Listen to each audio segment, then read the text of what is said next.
Chapter 1090. It was as if time had stopped. Everything had stopped. Huang Baifu's voice trembled slightly. No. It's not like that. 100 Tribulations Taoist, who was old and experienced, hurriedly comforted him. Young Master Huang is so righteous. 100 Tribulations would never forget young Master Huang's achievement today. You made a great contribution to Kelowna's Tao world. Don't worry, young Master Huang, I won't tell anyone about what happened today. It's not like that. Huang Baifu's arms hung down. Facing the different gazes of the crowd, he stepped back subconsciously. It's not like that. This punch is truly earth-shattering. Just like its name, it is earth-shattering. Gongsun Wu really admits defeat. This brother, I respect you as a real man. Not far away, Gongsun Wu cupped his hands, ashamed of his inferiority. Once again, Huang Baifu felt that he must have lost something. It's not like that. Huang Baifu grabbed his hair, and let out a furious howl that sounded like his lungs were being torn apart. At this moment, his aroused demonic energy started to roil madly. In his painful and sorrowful roar, his demonic power had reached an unimaginable level. The Tiger King pattern root style on his body burst out a dazzling golden light. At this moment, with Huang Baifu as the center, a strong force suddenly exploded. Jiang Zhua, who was the weakest, was pushed by this force and fell into the passageway that Gaia had opened up. Oh no!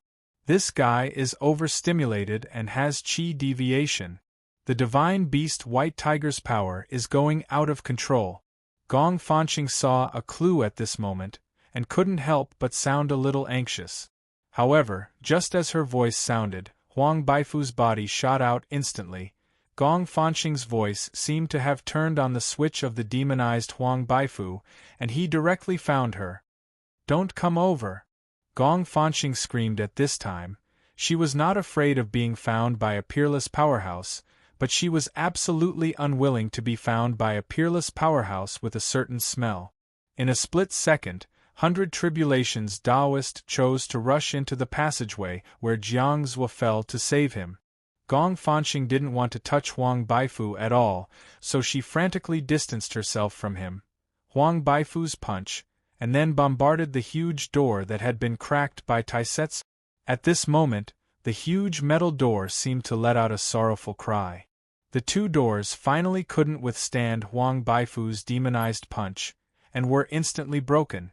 Feeling that this place was very dangerous, Tai Yinzi, who had been lying on the ground and pretending to be a dead dog for a long time, seized the opportunity and rushed into the room behind the metal door. His desire for survival was extremely strong. On the other side, Gong Fanqing directly rushed to Gongsun Wu. You wicked woman! Don't attract me! Gongsun Wu was also furious. I don't want to fight with such a peerless expert. I don't care. You've pursued me for hundreds of years. What, you don't even block my sh*t? How dare you say that you really love me? I don't love you anymore. Facing the crazy Huang Baifu, the two demons couldn't avoid him. They couldn't help jumping up and down, and in the blink of an eye, no one knew where they were fighting. At this moment, Tai Yinzi stuck his head out of the broken door. Looking at the destroyed passageway, he blinked his eyes, and then quickly retracted his head. Alas, Tai Yinzi sighed, casually looking around this place. He didn't know what was inside. Because in his opinion, this place couldn't be more ordinary. Although it looked very luxurious, it seemed to be just a bedroom. And it looked like a woman's bedroom. There were only some furniture, a wardrobe, and a very big bed. The floor was covered with a soft carpet, and the touch was not bad. However, it was just a bedroom. How could it be so difficult to break the door? This really made Tai Yinzi puzzled. Anyway, this place was full of strange things. Tai Yinzi shook his head, and when he was about to leave, he accidentally saw a huge painting hanging somewhere in the room. Tai Yinzi stopped in an instant.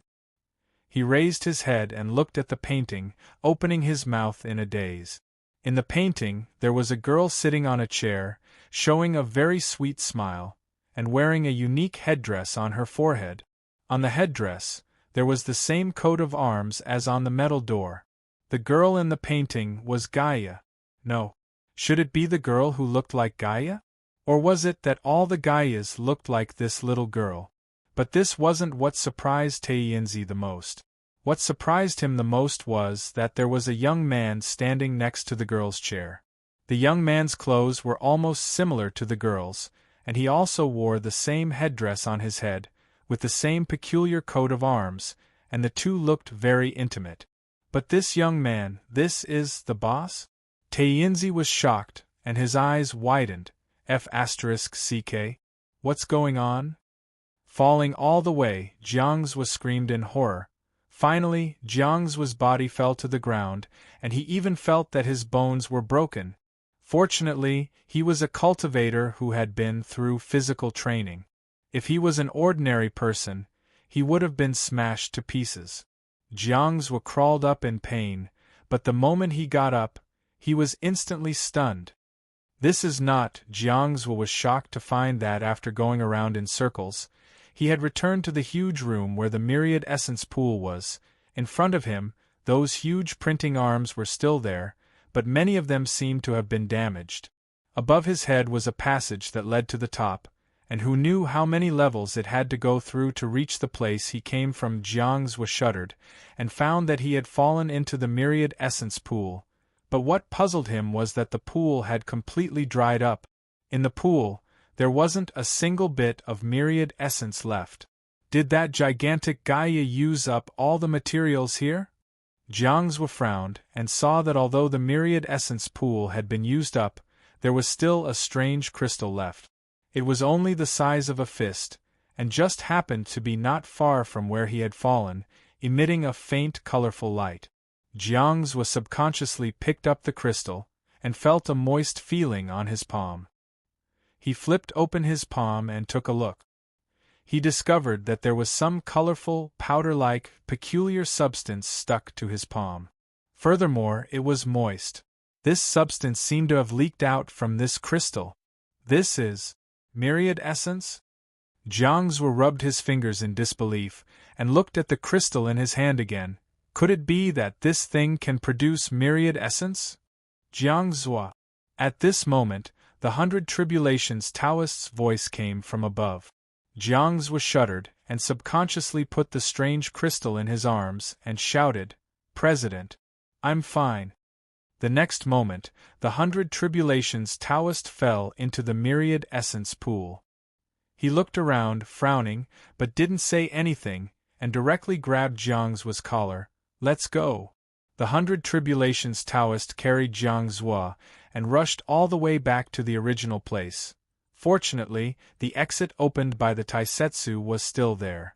The 100 Tribulations Taoist was delighted, and directly pushed Jiang's towards the exit, and ordered, "After you go out, remember not to mention anything about young Master Zhang Huang. In the future, if there is any news in the Taoist and monster realm, I will ask you." Yes, yes. He wouldn't dare to say anything about Huang Baifu's exploding feces, or he would be hunted down by the whole white tiger race.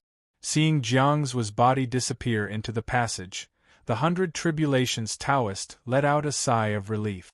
But Huang Baifu, Gong Sunhua, and Gong Fanxing were all gone, and Taisetsu and the huge Gaia were fighting somewhere else.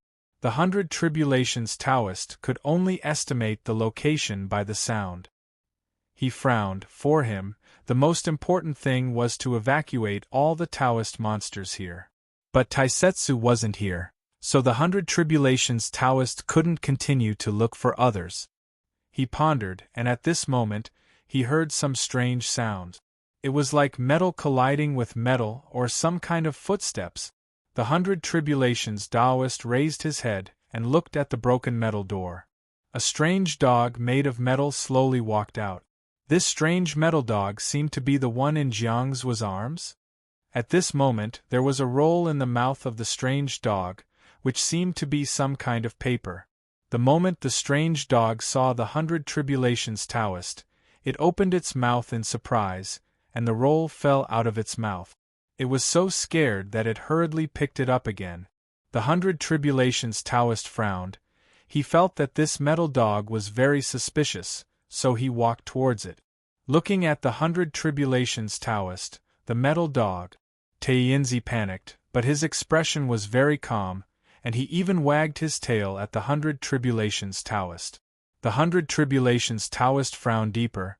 He felt that this metal dog was not simple, so he reached out his hand, and the metal dog was instantly caught in his hand. At this moment, the 100 Tribulations Taoist tried to grab the roll of paper in the metal dog's mouth. Master 100 Tribulations! A figure appeared beside the 100 Tribulations Taoist like a ghost, startling him, and he subconsciously stopped what he was doing. Mr. Taisetsu. At this moment, Taisetsu was holding a sword, looking very energetic, but many parts of his clothes seemed to be damaged. Where is Jiang Zhua? Taisetsu hurriedly turned back and asked. I sent him away. The 100 Tribulations Taoist said quickly. That's good. At this dog. Forget it, wait for me for a while. Des nodded. As he spoke, he once again rushed into the long passageway with his sword in hand. The 100 Tribulations Taoist was shocked, because even with Taisetsu's terrifying strength, he seemed to have suffered a lot when facing the giant Gaia. Only a loud boom was heard, and the surroundings were shaking violently. Although the 100 Tribulations Taoist could not see the battle between Taisetsu and the Valkyrie, he was already frightened by the momentum. Jiang Zhua was only sent by that place to deal with his request, and he did not know how terrifying that place's boss was. The 100 Tribulations Taoist sighed inwardly. Because of the difference in strength, he was not interested in anything except rescuing people. He looked down at the metal dog in his hand, and saw that it was staring at the direction where Taisetsu rushed out again, as if it was greatly stimulated, and its eyes were filled with a kind of spiritual, sadness? What a spiritual dog! Although it's made of metal, it's so smart. The 100 Tribulations Taoist sighed. The technology of this place is really terrifying. The thing in your mouth seems to be very important, why? Then, the 100 Tribulations Taoist reached out his hand to take the paper in Taiyinzi's mouth. However, Taiyinzi didn't give up, which made 100 Tribulation Taoist click his tongue in wonder. Little Taoist, make way! Unexpectedly, Gong Fanqing's slightly hurried voice came from behind, and the 100 Tribulations Taoist's hand shook and let go of the paper. In front of him, Gong Fanqing and Gong Sun Hua looked as if they had seen a ghost, and rushed all the way. Behind them, Huang Baifu's demonic power was so strong that it even covered his body with a layer of white tiger-like coat. But even so, it could not cover the faintly discernible unique smell from Huang Baifu's trousers. Looking at the different colors on Huang Baifu's trousers and the yellow and white things that were constantly being pulled out from between his legs, the 100 Tribulations Taoist suddenly shuddered. He somewhat understood why the arrogant Gong Fanqing and Gong Sun Hua were so frightened. Not to mention them, even the 100 Tribulations Taoist himself did not want to be touched by Huang Baifu at this moment. I also. You two, please cooperate with me to subdue young Master Huang first. The 100 Tribulations Taoist suddenly shouted at this moment. Gong Fanqing was stunned, thinking that this could not go on forever, so she immediately stopped. However, in an instant Gong Fanqing was flustered and exasperated. Little Taoist, how dare you trick me? Because at this moment the 100 Tribulations Taoist turned around and ran away. Put me down, right? There was also Taiyinzi's powerless wail. In the area where the mainframe of the Lexia was located, the huge sphere and the huge metal pillar that was the power source of the Lexia. In the main control room, Count Decria stared at the battle between the Valkyrie and Taisetsu, his eyes becoming more and more anxious. His body seemed to be unable to withstand the erosion of the white bone palm. At this moment, apart from the capture of Taisetsu, Count Decria still neglected many things. He did not have the time to pay attention to more things. Below the huge sphere, on a platform that had been destroyed and turned into ruins, Standing in the middle of the metal ruins, the body of the prototype Gaia's twisted body suddenly regained a trace of color in her dazed eyes.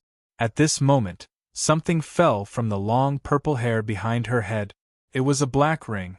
After the ring fell to the ground, it directly shattered into pieces. The fingers of the prototype Gaia twitched slightly. The color in her eyes gradually recovered a trace of color.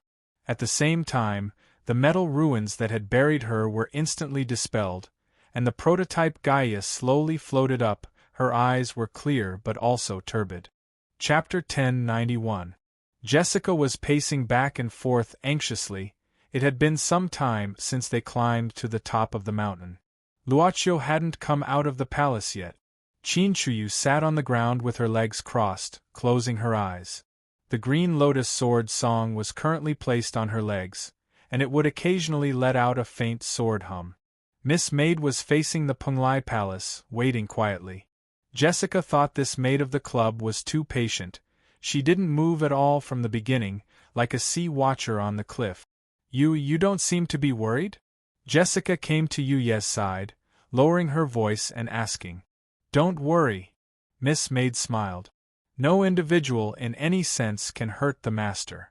Jessica opened her mouth. She felt this explanation was too absolute.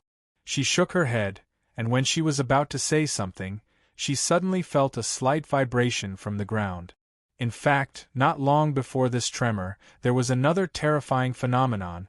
A huge golden light suddenly shot out from the mountain below and rushed into the sky, as if it had split the mountain in half. Something seemed to be happening inside the mountain. That was why Jessica became anxious. As if to prove her uneasiness, the vibration from the ground became more and more intense. At this moment, even Yu Yi didn't remain indifferent. She lowered her head to take a look, and then stepped back gracefully. At this moment, the ground in front of her suddenly broke open, and a huge black shadow rushed out from the mountain. Chinchuyu was also awakened by the shock. She fixed her eyes and saw a huge Gaia fighting with Taisetsu. On Daz's body, there were small-scale damages on his clothes in many places. There were also many fine gaps on the gigantified Gaia's body. La! At this moment, the Valkyrie Gaia opened its mouth, and a huge red light was spat out from its mouth. Taisetsu frowned, diving down with the Zhanlu sword. His speed was even faster than the red light. He came to Yuye's front, holding the sword with his palm and blocking the attack of the Valkyrie Gaia. The aftermath of the red impact instantly cut off a corner of the mountain. "What's this?" Yuyi didn't change her expression. She looked up at the Valkyrie Gaia in the sky, frowning slightly. At this time, Daz put down his palm from the sword's surface. The blade of the Zhanlu sword turned crimson at this moment. Daz looked at his palm as if it was scalded. "I'm not sure, but it's hard to deal with." Taisetsu shook his palm and said quickly, "It's too narrow down there, and I don't dare to use my big move. Otherwise, if the inside collapses and crushes Baijia's people, I don't know how to explain it to boss." Miss Maid nodded and said calmly, "Master is inside. You can do whatever you want except for the palace, but it's better to drag the battle outside." Daz listened, glanced at the gigantified Gaia, and couldn't help but smile bitterly. "Even if you say so, this guy really has some endurance. Do you have a problem with that?" Miss Maid's eyes suddenly turned sharp. "Also, pay attention to your image." "Okay." Daz nodded his head like a hoodlum, thinking, "Is this little sister so strict except in front of the boss?" Daz was like a boxer who was severely criticized by the coach in the arena. He patted his cheek hard at this time. After taking a deep breath, he perked up and rushed to the Valkyrie Gaia again with his sword. At this time, Yuyi had been paying attention to Penglai Palace. She had also taken some of her energy to pay attention to the battle between Daz and Valkyrie. This is beyond the scientific ability of this world. Miss Maid frowned. Could it be, while Mississippi Maid was deep in thought, the sky above the Penglai treasure house suddenly changed color. Above the sky, the clouds were surging, and in the center of the vortex, A huge lightsaber appeared at this moment. Taisetsu's heavenly sword. The appearance of the huge lightsaber shocked Chinchuyu instantly. At this moment, she even clearly felt the slight tremor from the green lotus sword. It wasn't fear, but an unusually high fighting spirit. Even though the sword spirit is asleep, its instinct is still stimulated. Chinchuyu took a deep breath. The power contained in the huge lightsaber that seemed slow but was actually very fast falling from the sky was far beyond hers. La! Facing the descending lightsaber, the Valkyrie Gaia opened its hands and spat out a bright red light. Bang! The moment the lightsaber collided with the red light, a huge turbulence of power exploded. A circle of ripples spread out from the top of the mountain, dispersing half of the clouds in the sky instantly. A huge gust of wind blew over the top of the mountain because of this collision. The moment the huge turbulence blew over Yu Yi, it stopped, and even Jessica and Chinchuyu behind Yu Yi weren't affected at all. At this time, the turbulent airflow poured into the entrance of Penglai Palace.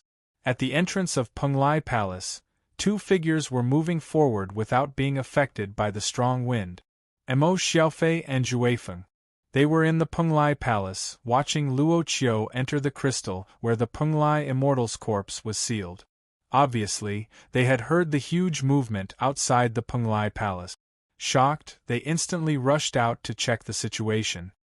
What the hell happened? Juefeng stared blankly at the collision of the two terrifying forces in the sky, his face full of horror. However, Emo Xiaofei frowned and didn't say a word. No one knew what he was thinking about. At this time, the huge lightsaber moved again, or the lightsaber overcame the red light that blocked it. Ha! Taisetsu's deep roar came out from his throat. The falling lightsaber finally broke through the red light of the Valkyrie Gaia and fell down with irresistible force. Finally, the lightsaber broke through all the obstacles and recovered its original speed in an instant. This huge lightsaber was extremely huge. The tip of the lightsaber was 100 meters long. La! When the lightsaber fell down, only the resounding aria of the Valkyrie Gaia could be heard. Its body was finally submerged in the trajectory of the huge lightsaber. Rumble! Falling from the sky, the lightsaber directly stabbed into the huge mountain peak. At this moment, the light sword had split the peak of the mountain into two. A crack had appeared in the huge square in front of the magnificent Penglai Palace, until the lightsaber completely submerged into the mountain. At this time, in the sky, Taisetsu held the Zhanlu sword with both hands and maintained the downward slashing posture while gasping for air. His body gradually stabilized after a while, but in the next moment Taisetsu felt that it was a bit tricky. The heavenly sword was an ability he created by himself when he slaughtered the void original demons in the dimensional crevice. The heavenly sword wasn't perfect, for example, it was too powerful to control. A huge crack appeared in the square in front of the Penglai Palace, and it extended all the way to the edge of the mountain peak.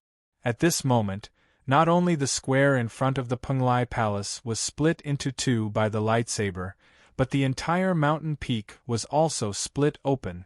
Below, countless rocks began to peel off because of this impact. The first half of the mountain peak suddenly sank, and then continued to sink diagonally along the crack that had been split open. Miss Servant Girl of the club suddenly rubbed her eyebrows. She was in the sunken area.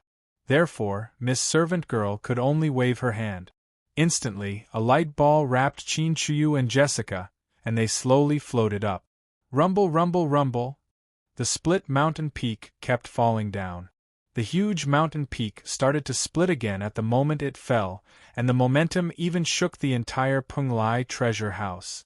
Miss Servant Girl looked at all this coldly. She didn't say a word until the peeled-off part of the mountain peak fell to the ground.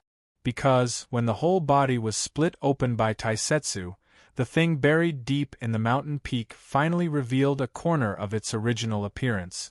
In the billowing thick smoke, a little bit of metal light was flickering. When the smoke and dust decreased, what appeared in front of everyone was an incomparably huge metal object. Although only a part of it was exposed, it occupied almost 1/3 of the mountain's physical body. "What the hell is this?" Jessica covered her mouth in horror. "I'm afraid it's a technology from the original world," Miss Servant Girl said abruptly, which made Jessica and Chinchu look at her at the same time. But after that, Miss Servant Girl didn't say anything. She just controlled the light ball to slowly descend and approach the huge thing hidden in the mountain peak. It seemed that she wanted to observe its actual situation more carefully. It was extremely fast. The light ball was moving rapidly in the exposed part of the huge object. However, it was like a firefly flying outside the building, appearing so small. In the sky, Taisetsu rubbed his chin and began to recover his strength. At the same time, he looked at the exposed thing and muttered, "Was I in this thing just now?" He didn't know a lot of things. He was a newcomer who was more up-to-date than an old dog. His narrow worldview made him only have one intuition about the huge thing buried in the mountain peak. It was like an alien spaceship. Rumble! At this moment, the whole mountain peak suddenly shook violently. The mountain rocks were separated and peeled off from the mountain peak. And the source of this huge vibration was the huge thing buried in the mountain peak. It moved! As if it was going to rush out of the mountain peak, the huge thing suddenly rushed out a corner and broke through the peak. And because of this huge thing's movement, the whole mountain was facing the fate of being completely disintegrated. Miss Servant Girl, who was checking below, raised her head at this moment. "Master!" The light ball instantly stuck to the surface of the huge thing and quickly climbed up again. The light ball instantly climbed to a small corner of the square in front of the only remaining Penglai Palace. The air was slightly distorted, and a figure gradually appeared. Luochio slowly opened his eyes. "Master!" Miss Servant Girl hurriedly came forward at this time. Something happened. Mr. Luochio opened his mouth in surprise. Finally, he nodded and looked around. "How long have I been in there?" "Nearly 40 minutes," Yu Yi said directly. Luochio nodded and sighed. "The world of thinking is really amazing. I feel that it has only been about 10 minutes. Yu Yi whispered, "Master?" Luochio nodded and then shook his head, saying indifferently, "Let's go back and talk about it after we finish here." "Okay." Miss Servant Girl nodded obediently. "Boss." Taisetsu rushed down from the sky and quickly came to Luochio's side with an embarrassed look.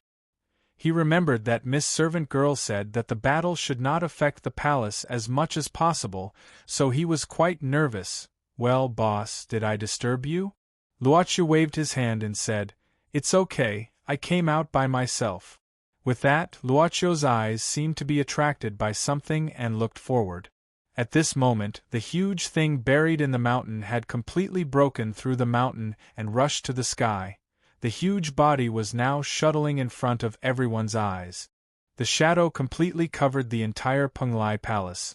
Under the collapse of the mountain, Penglai Palace did not shake at all, as if its existence was fixed in this position. After the mountain collapsed, Penglai Palace was still floating in the air. At this moment, somewhere in the body of the huge thing, a hole was suddenly pierced through.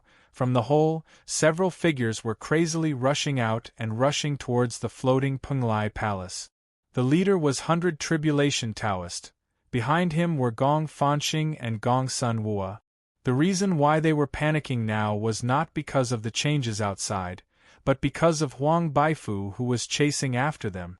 Completely demonized, Huang Baifu was now like a real beast that had lost its mind. He was chasing after them fiercely and didn't care about the great changes outside at all. However, at the moment when they rushed out, 100 Tribulation Taoist, Gong Sun Wua, and Gong Fanxing, who were sober, clearly saw everything outside clearly. The sky covering. Lesia. Boss Luo. In the air, 100 Tribulation Taoist looked around quickly. Soon, he saw Luochio and the others standing outside Penglai Palace, so he instantly changed his direction and rushed towards the floating Penglai Palace. But at this moment, Lesia, which had completely risen to the sky, had rows and rows of cannons on its hull. Rows of light beams were shot out from each of the cannons on Lesia. There was no fixed target. The dense rain-like light beams were crazily shooting towards the entire Penglai treasure house, crazily destroying everything. 100 Tribulation Taoist, who was about to land on the square outside Penglai Palace, saw a sharp light beam behind him. Because of this, 100 Tribulation Taoist had to use his magic weapon, the black and white dual-color mirror. At this moment, 100 Tribulation Taoist had no time to pay attention to the strange metal dog he found in Lesia.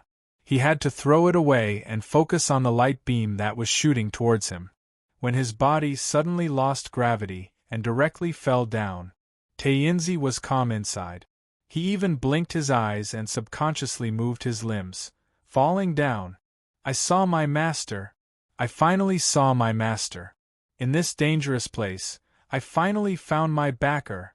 But at the moment of victory, 100 Tribulation Taoist, you actually abandoned me. How could I kneel in this place? How could I kneel here? At this moment, Taiyinzi, who had been biting the paper roll without speaking, finally roared unwillingly. He moved his limbs crazily, trying to slow down his falling speed, but to no avail. However, Taiyinzi had a strong desire to survive. How could he kneel in this place? His body suddenly fell on a big falling stone. Taiyinzi didn't give up. He jumped crazily, climbing up with the help of the falling stones, toward the floating Penglai Palace. I can't kneel, I can't kneel, I can't kneel. He ran crazily and jumped. Finally, his tenacious willpower allowed him to climb to the square outside Penglai Palace. Finally, he saw Luochio standing between Miss Maid and Taisetsu.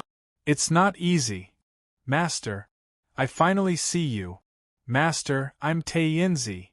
In the corner of the square, a small figure was desperately rushing toward Luochio under the attack of those light beams. Finally, Taiyinzi jumped hard, stretching his body under the clear sky, and rushed toward Luochio. At the same time, Taisetsu saw a teddy poodle with its eyes wide open, biting something as if it had eaten a few 100 grams of aphrodisiac. At this moment, Taisetsu subconsciously waved his hand. Master, I'm bang! A huge force hit Taiyinzi's body. Under his astonishment, Taiyinzi only felt that his body flew out of the square outside Penglai Palace, falling straight to the ground. No! That dog, where have I seen it before? Taisetsu frowned, looking at his boss. Boss, did this dog call you just now? Well. Luochio frowned. It seems to be Taiyinzi. At the same time, Luochio looked at the ground. On the ground, a loose roll of paper rolled to Luochio's feet because of the airflow. Yin yin yin yin. Chapter 1092. In the main control room of the Lesia, Count Dekria was nervously watching the battle between the Valkyrie and Taisetsu. When he saw the Valkyrie and Taisetsu, the Black Soul Envoy, fighting outside the Lesia, he couldn't help but frown. Because, after breaking through the Lesia, the battlefield between the Valkyrie and Taisetsu had shifted to the top of the mountain, where the Penglai Palace was located. Through the connection between the Valkyrie and the mainframe, Count Dekria instantly saw the situation on the top of the mountain. Soon, a few different faces appeared on the screen, the faces of women. Yuyi, Qinqiu and Jessica. While locking on, the mainframe was also analyzing the data transmitted by the Valkyrie. Instantly, 3 subinterfaces appeared beside the Count, which were the result of the data analysis by the mainframe of the Lesia. The most detailed one was Jessica. But the Count didn't look at it too much, because the data given by the mainframe was too low to be a threat. The second one was Qinqiu, whose data was much higher, especially the Green Lotus sword song in Qinqiu's hand. However, Count Dekria only frowned slightly, until he looked at Yuyi. A trace of shock appeared on his face. He saw that the data given by the mainframe about Yuyi's data was like a bunch of garbled codes. Finally, at the end of the page, a line of strange words slowly floated out. Normal systems can't calculate. How can it be? Count Dekria's eyes suddenly became stern. He couldn't believe it. The possession rate of the origin of foreign bodies is 0, but normal systems can't calculate?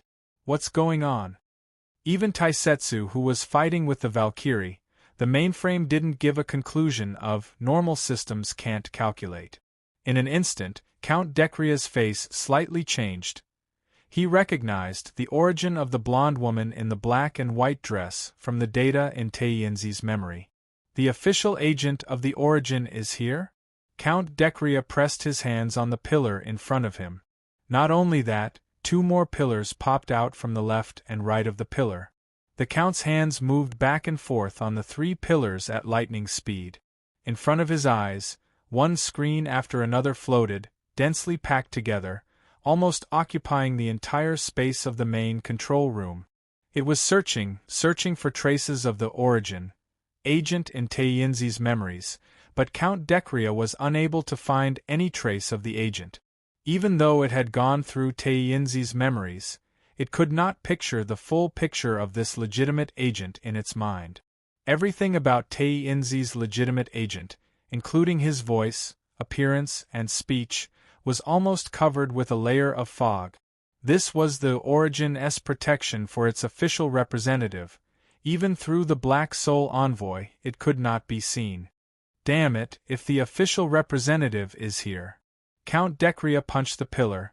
Then I have to get everything from teacher as soon as possible, then I can.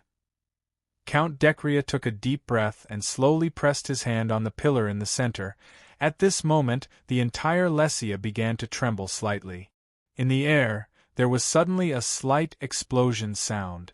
Count Dekria was slightly startled at this moment, only to see some small electric current floating in the air.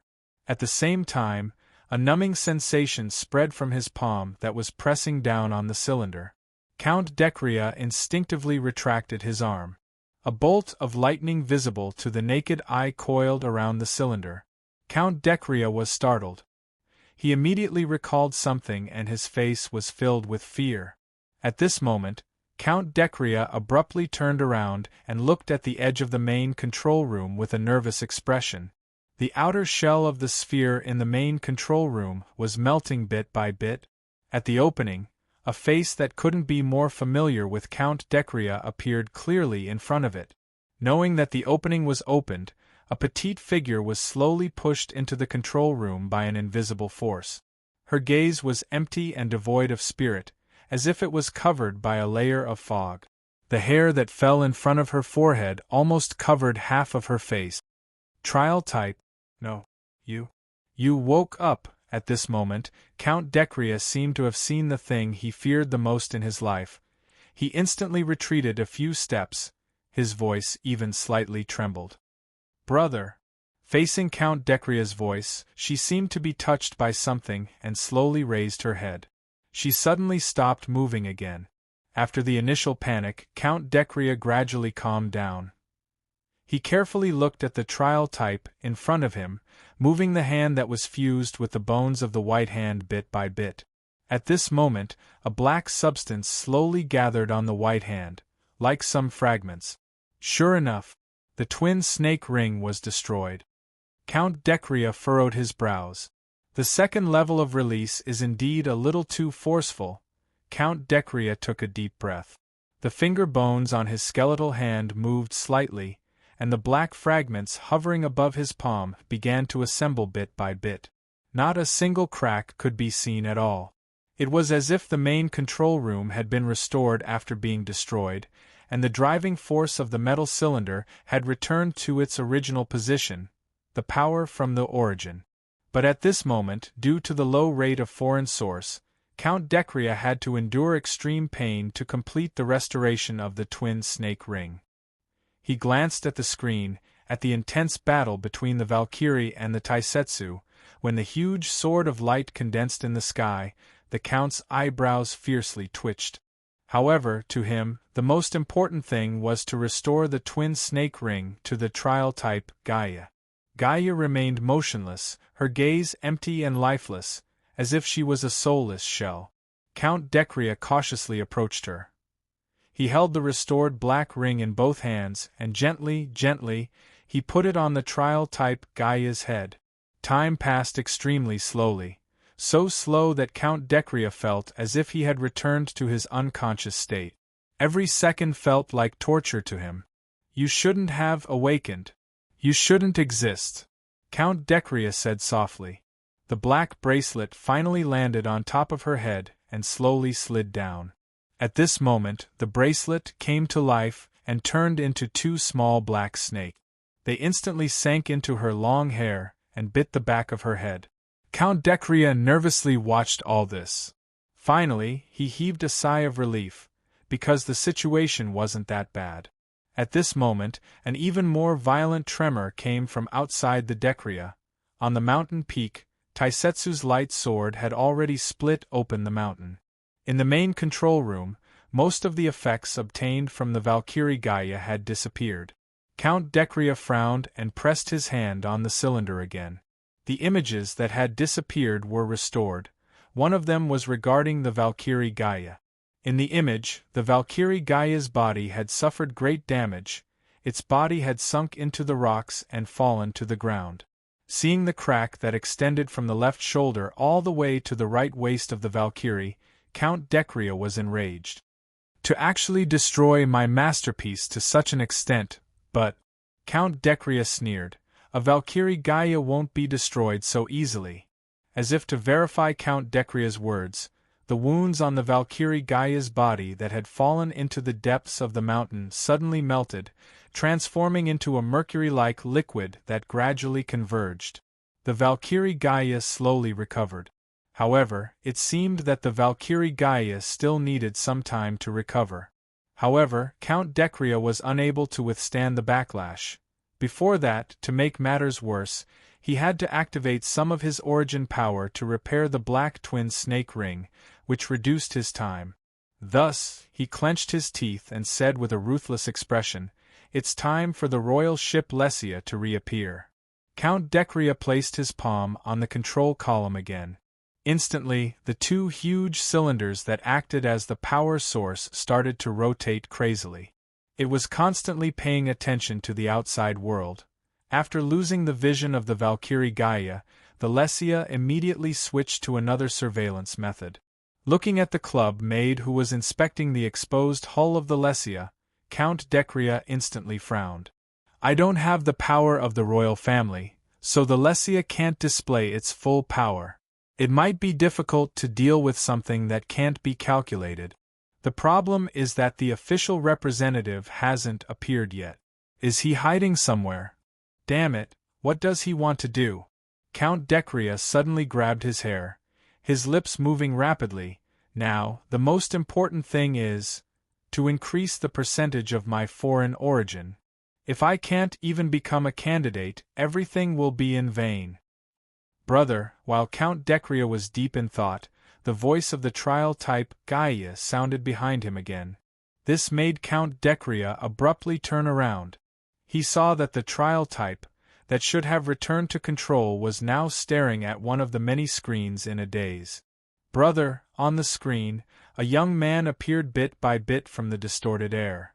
"Brother," the trial-type Gaia's body started to tremble slowly. Her body seemed to have rusted for thousands of years, but now she wanted to move. Bit by bit, she moved closer to the young man. Plop! Count Decria fell to the ground. His eyes were filled with disbelief and fear. He stared at the young man on the screen in a daze. "Impossible! Impossible!" Count Decria screamed in fear. "Impossible! The Eternal Prince has already—" In that instant, Count Decria was stunned. He lowered his head to look at the white bone hand on his arm. His trembling hand looked up at the trial-type Gaia and the young man on the screen. He frantically recalled everything that had happened after he woke up. Everything, before the plan started. The vault had already been opened once. His Gaia-jun had been wiped out and only the trial-type was left. Taiyinzi had arrived by accident. He had used Taiyinzi's foreign origin, and not the high-level Black Soul that he had used in the Valkyrie battle. Everything seemed to have been created for him, and these sufferings strangely followed one after another. "It's you, Cicero!" Everything was arranged by you. Count Decria roared in anger. You schemed against me? Even after death, you're still haunting me. At the same time, the trial type, Gaia, held her head in pain and let out a mournful cry that surpassed Count Decria's. On her body, terrifying lightning seemed to have gone out of control as it roamed around her body. The black ring hidden behind her head began to crack. Count Decria was both shocked and furious. The white bone hand that had fused into his arm was trembling nonstop, as if it was going to break away from his arm at any moment. Cicero, you're still not willing to let me inherit your things. Count Decria roared in anger. He suddenly raised his white bone hand and aimed it at the trial type, Gaia. The cracked twin snake ring slowly recovered. However, the trial type screams became more and more mournful. The screams penetrated the main control room and were heard by Long Shirua and the others who were imprisoned on the metal bridge. They didn't know what was happening inside the sphere. They only felt that a terrifying power, like the rolling sea in a storm, was being compressed inside the sphere. At this moment, Count Decria got up with difficulty and looked at the young man on the screen with a hideous smile. So what if it's the Orthodox one? So what if it's really him? I'm facing your sister. Ha ha ha ha ha. Cicero, don't underestimate me. Gaia, wake up the Lesia for me. Release your royal power. Lo! Release, bang! A beam of light hit the square outside Penglai Palace, not far from Luocio. The huge energy blasted a corner of the square, and the flying gravel shot toward Luocio. Miss Maid waved her hand and a black flame flashed by and the gravel disappeared instantly. Master! Miss Maid looked at her master in a daze. Luocio was holding a roll of paper that he picked up from the ground. At this moment, he slowly opened the roll of paper. The girl in the painting was quiet and beautiful, and the young man beside the chair. They instantly appeared in Luocio's sight. For a moment Luocio seemed to see something, which was illusory. Among the countless stars, the girl slowly fell into the huge vortex that seemed to swallow all the stars. She smiled and cried. Her lips trembled slightly, as if she wanted to say something. The picture flew away. Luocio subconsciously held his forehead and closed his eyes. Master! There was a look of horror on Miss Maid's face. This was the first time she had lost her composure. Luocio opened his eyes and shook his head. He looked at the royal ship in the sky, Lesia, and whispered, Gaia, master? Luocio murmured, Yi, I think I need to have a vacation. Chapter 1093. The shadow of the Zhanlu sword flew in the square outside the Penglai Palace. After accurately cutting the dense light beams, Taisetsu suddenly turned around. Yi, Mississippi, what is the boss doing? Although he had not been with the boss for a long time, Taisetsu had never seen the boss suddenly leave like this. Even for Mississippi, Taisetsu seemed to feel her confusion at this moment. Ensure the safety of the guests first and continue to implement the contract. However, Mississippi's servant girl quickly ordered. When the master said that he wanted to take a break for a while, the responsibility of running the club had been temporarily transferred to Mississippi's servant girl. In this way, Luocio, as the boss, had to consume a lot of life every moment. What he got was only a right that would not be triggered by the appearance of the customers. But on the other hand, he was free to do what he wanted to do. The master may come back soon. Before he comes back, we have to complete this contract as soon as possible. Mississippi's servant girl directly jumped down from the Penglai Palace. 100 Tribulations Taoist had been knocked down shortly after blocking the light beam of the Lesia. He was injured but not fatal. The contract only allowed him to withdraw, but it did not guarantee that he would not be injured. Seeing that Mississippi's servant girl had already taken action, Taisetsu, who had used 2 heavenly swords in the Penglai treasure house, had to force himself to stay alert. Although at this moment, he was so tired that he wanted to fall asleep. The first person that Taisetsu went to was Wang Hu. Even under the intensive attack of the huge object, Wang Hu still crazily chased after Gong Sun Wua and Gong Fanqing. Taisetsu took a look and saw Wang Hu's appearance clearly. He could not help but sigh. I reminded you to leave first. Alas, shaking his head, Taisetsu rushed out. At this time, Gong Fanqing, who could not avoid Huang Baifu and had to resist the crazy attack from the Lesia, was finally hit by the light beam. A huge force suddenly exploded in front of Gong Fanqing. She didn't have time to block it and could only minimize the damage she received. However, because of this, she also lost her balance and was blasted from the sky. Gong Fanqing frowned, but she quickly regained her sense of balance. Landing safely was not a problem. But at this moment, she felt that she had crashed into something soft, and there was a force supporting her. Are you okay? Gong Fanqing was stunned. She saw that the mysterious young man who came with the 100 Tribulations Taoist was holding her with one hand and swinging his sword with the other to block the light cannons. The light shone on his chiseled face, reflecting waves of light. Gong Fanqing didn't know why, but she suddenly felt like her heart was beating wildly, and only felt a sense of shyness welling up in her heart. That's good. The young man. Taisetsu nodded. Then, he directly let go of Gong Fanqing and rushed straight to Wang Hu, braving the numerous light cannons. This guy is not bad.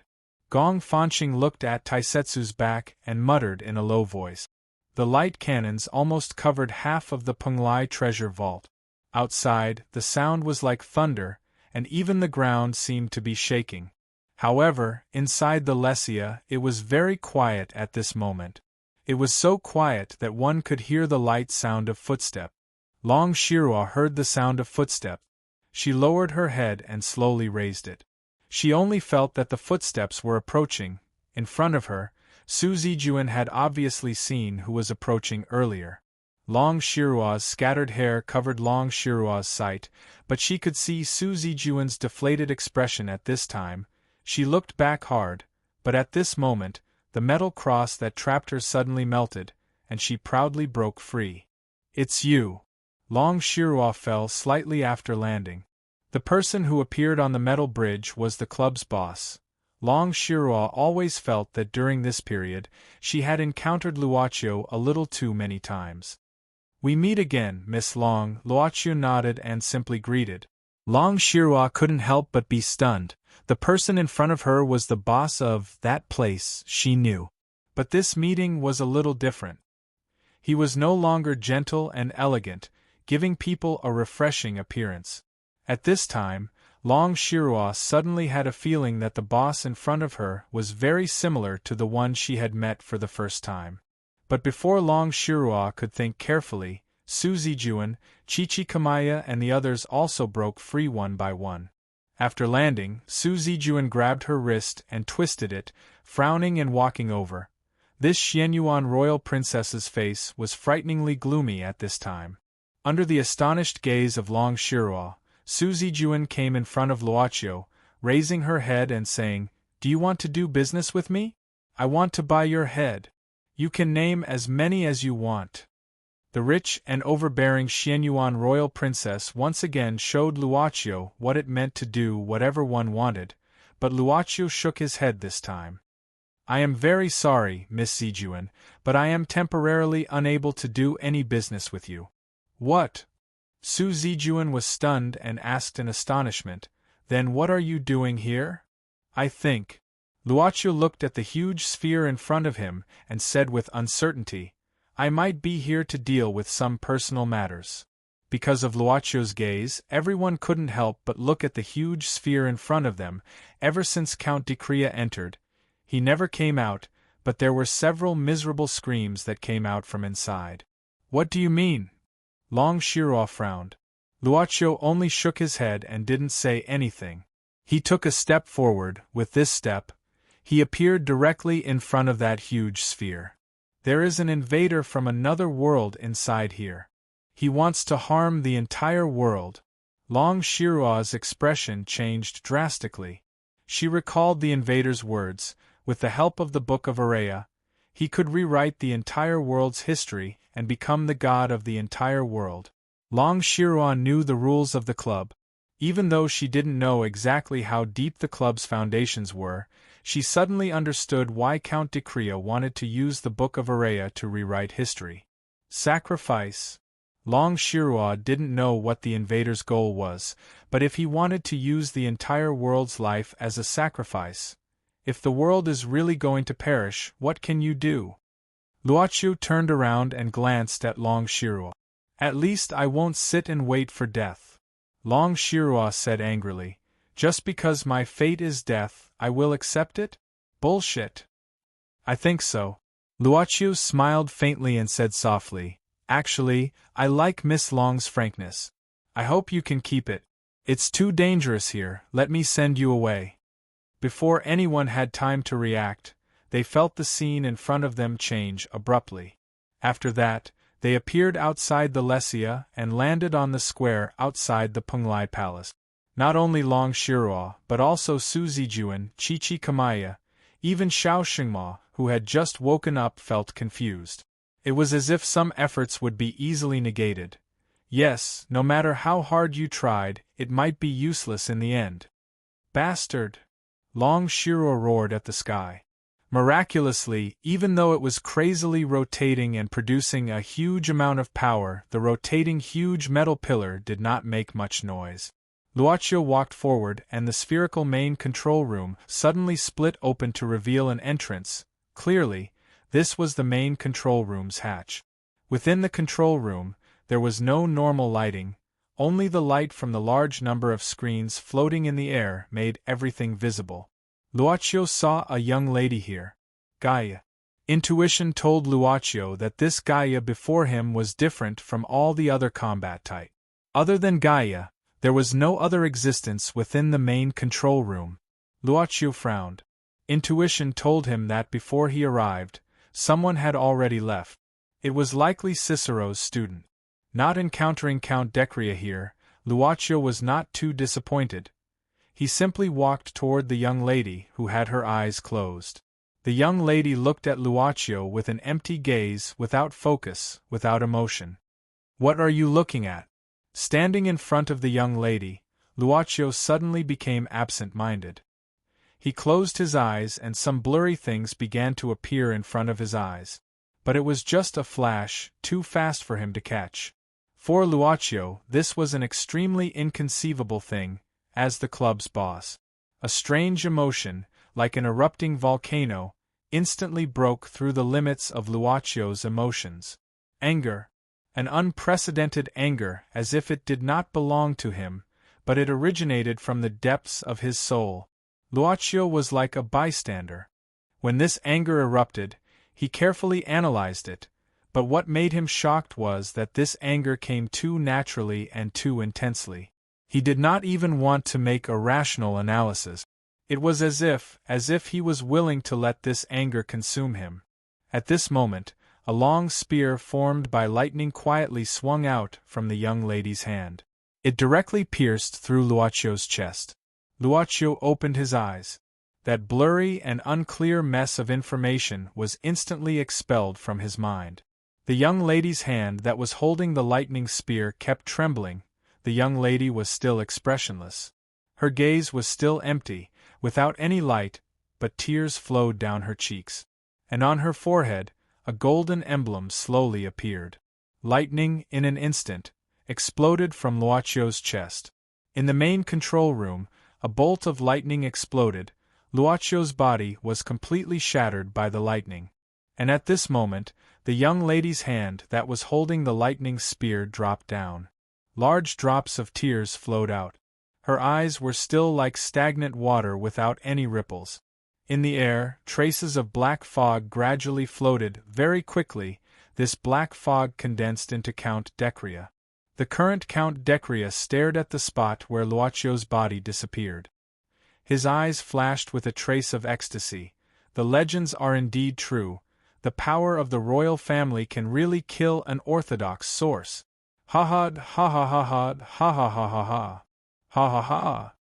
Wild laughter filled every corner of the main control room.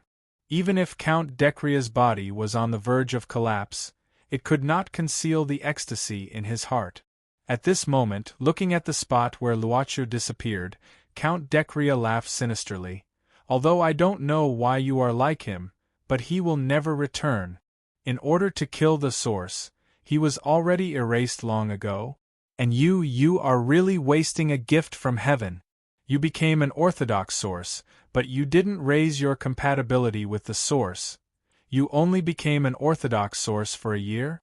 What a joke. As he spoke, Count Decria looked at trial-type Gaia. Looking at her cold face and the two streams of tears, he felt a burst of irritation. You monster, what right do you have to cry? Count Decria suddenly walked in front of trial-type Gaia and raised his hand. The tears in this girl's empty eyes gave him the urge to destroy her. However, the moment his palm was about to hit the girl's face, Count Decria's palm disappeared in an instant. His hand instantly turned into fog. After turning into fog, it turned into black particles and finally dissipated. Count Decria's eyes suddenly widened. He felt something behind him, something appeared. Count Decria instantly turned around. Specks of light gathered in the air. Within the gathering of specks of light, a figure gradually became clear. Gradually, Luaccio once again appeared in the main control room. He slowly opened his eyes, as if he had just woken up. Count Decria was instantly stunned. He shook his head in fear and didn't know what to do. He opened his mouth. No, what you just saw was just an illusion? No, my body was indeed destroyed by a very powerful force. Luaccio expressionlessly looked at Count Decria and said indifferently, and I'm afraid it was completely destroyed on an atomic level. This force is indeed very powerful. Impossible! Count Decria screamed. You're lying? Since you were destroyed to such an extent, you can't revive. Even if you're the official representative of Origin, you can't revive. I don't know how much you know about me or the shop behind me. Perhaps you misunderstood something. Luaccio was still calm, but, from the moment I took over, it was clearly written. I won't die. Gaia! In that instant, Count Decria screamed, Won't die, if you don't die, I'll kill you thousands of times, millions of times.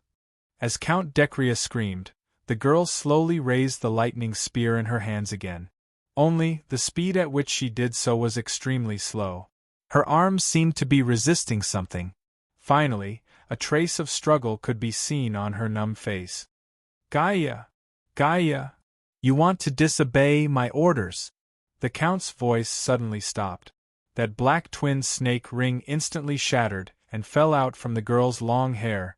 At the same time, in the main control room, countless unknown whispers sounded from all directions. Perhaps this is the first time in my life that I want to kill someone so much. A faint voice sounded in the main control room. Luaccio walked step by step towards Count Decria. His gaze was so empty that it reminded the Count of the previous trial version of Gaia's gaze. Cold, emotionless, looking at a dead object. Count Decria retreated in fear. He wanted to escape, completely escape from this place. But his body was unable to move at this moment. The Count tried to use the power from the white bone palm, but what made him feel despair was that the palm shattered bit by bit, shattered.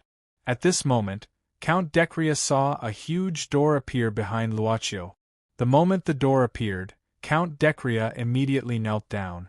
The huge door opened a little, and the surrounding whispers were crazily amplified. In an instant, from this huge door, black threads shot out. They actually wrapped around Luaccio's body, causing him to involuntarily stop. Luaccio tried to raise his arm, but found that his body was tied up by these black threads and was unable to move. Don't stop me, Luaccio said faintly. If you still want me to continue being the boss, then be quiet. The whispers sounded crazily. The black threads that wrapped around Luaccio didn't loosen. I said go back. At this moment, anger and Luaccio were completely assimilated. At the same time, the crazy whispers gradually retreated, as if they were unwilling. The black threads broke off one by one on Luacio's body. The crack in the door slowly closed, and then gradually dissipated. Chapter 1094. As far as he could remember, Count Decria had never suffered such pain before. If there was a standard classification of pain, then the pain he had to endure must have exceeded the highest level by several times, tens of times, or even 100 times. The extreme pain caused Count Decria to be unprecedentedly focused. Countless memories flashed through his mind like a revolving lantern. He couldn't help but angrily notice something. The representative of the origin in front of him seemed to be different. The representative of the origin wasn't unkillable. At least, the power of the royal family could kill him. According to legends, the Eternal Emperor had personally killed the representative of the origin and replaced him. But following the death of the Eternal Emperor, the position of the originous representative was lost. That was why there were so many substitutes in the Origin's domain fighting over it. His teacher, Cicero, had been defeated in that battle and left the stage. Thus, Count Decria believed that the representative of the Origin's representative could be killed. But if the representative of the Origin's representative couldn't be killed, what happened? When did the origin change its rules? Once the Origin's representative became an undying existence, then what meaning was there for the substitutes in the Origin's domain to exist? This was not fair at all. Not fair. Count Decria frantically shouted in his mind. But the hand that was grabbing his head made him unable to make a sound. He was like a vegetable that could feel all the pain in the outside world. The pain was magnified, but he couldn't make a sound or do anything. This predicament made him feel even worse than death. Time seemed to have been cut into countless segments, and he was forever trapped in each segment. Even if he silently counted the time, he couldn't escape and had no choice but to fall into a cycle. He didn't know how much time had passed. Finally, when Count Decria's consciousness was on the verge of collapse, the pain he was enduring instantly disappeared. This made Count Decria feel as if he had been tossed from the depths of hell into a blissful paradise. But this happiness came suddenly and was short-lived, because in the next moment, he once again had to endure the pain that was constantly magnified. It was as if he was being burned by fire, sealed by ice, corroded by strong acid, and bitten by wild beasts. In his mind, every sensitive part that should have existed when he had a real body felt as if they were being pierced by red-hot steel needles. Its rationality was once again on the verge of collapse, and all the pain disappeared in an instant. It once again experienced the bliss of being thrown into heaven, but in a very short time, it was once again thrown into the painful hell. How many times? How many times? How many times? Countless times. His mind gradually became numb because it could no longer bear the pain. Finally, perhaps it was just an illusion, but Count Decria felt the pain leave him once more. This time, it did not feel the happiness of being thrown into heaven. He simply stopped because he felt the pain. When Luacio released his hand from his forehead, Count Decria fell to the ground with a plop. Its eyes were unfocused, and its body was twitching non-stop. Its lips were quivering meaninglessly, and it was making simple and painful gasps. 100 years. Luocio stared coldly at the convulsing Count Decria. I'll let you suffer the most extreme pain I can imagine in the spiritual world for 100 years. But Count Decria's eyes regained some focus, and Luacio's face gradually became clearer. Count Decria instinctively closed his eyes. He did not dare to look. But Luacio once again lifted Count Decria's body and grabbed his neck. Even so, the anger in my heart can't be extinguished, even if it's only 1%. I really don't like this kind of situation. I should be tormenting you. Give me a quick death. Count Decria's voice trembled. I beg you. It was like the amalgamation of all terrifying existences. It was so calm, but it made Count Decria's soul tremble. He couldn't even tell if the person before him was the true representative of the origin, or an enraged demon. Luocio calmly said, "This isn't good. My emotions are out of control. If I simply kill you, I won't be able to calm my emotions, which is even worse. Everyone has a bad side to them. Obviously, I am no exception. But it seems to have been suppressed for too long." What do you want to do? Count Dekria's entire body trembled. 100 years is not enough. 1,000 years, 10,000 years? Luocio looked at Count Dekria with an abnormally calm expression. Or, I'll endure this pain for an endless period of time. How about it? Don't worry, I'll make sure your mind doesn't collapse, and you'll always be rational. I even plan to keep you in a positive state. As long as I want to, I can do it. It's just a thought. Gaia. Everything is because of Gaia. Count Dekria panicked. I don't know why you came back, why you can come back, and even become the true representative of this generation. But I can use my technology to restore her. I can turn her into a true empress. As long as you let me go, I'll completely submit to your side. I'll offer my loyalty, everything I have. I said before, as long as I want to, I can do anything. Actually, I've always known this. But I'm afraid that once I get used to that state, everything will become tasteless to me. Luocio shook his head. Do you understand? I don't need any loyalty from you. So, all you have left is the value of dispelling my anger. I'm not reconciled. Count Dekria angrily roared. That's right, I thought of a very good idea. Luocio suddenly put down Count Dekria.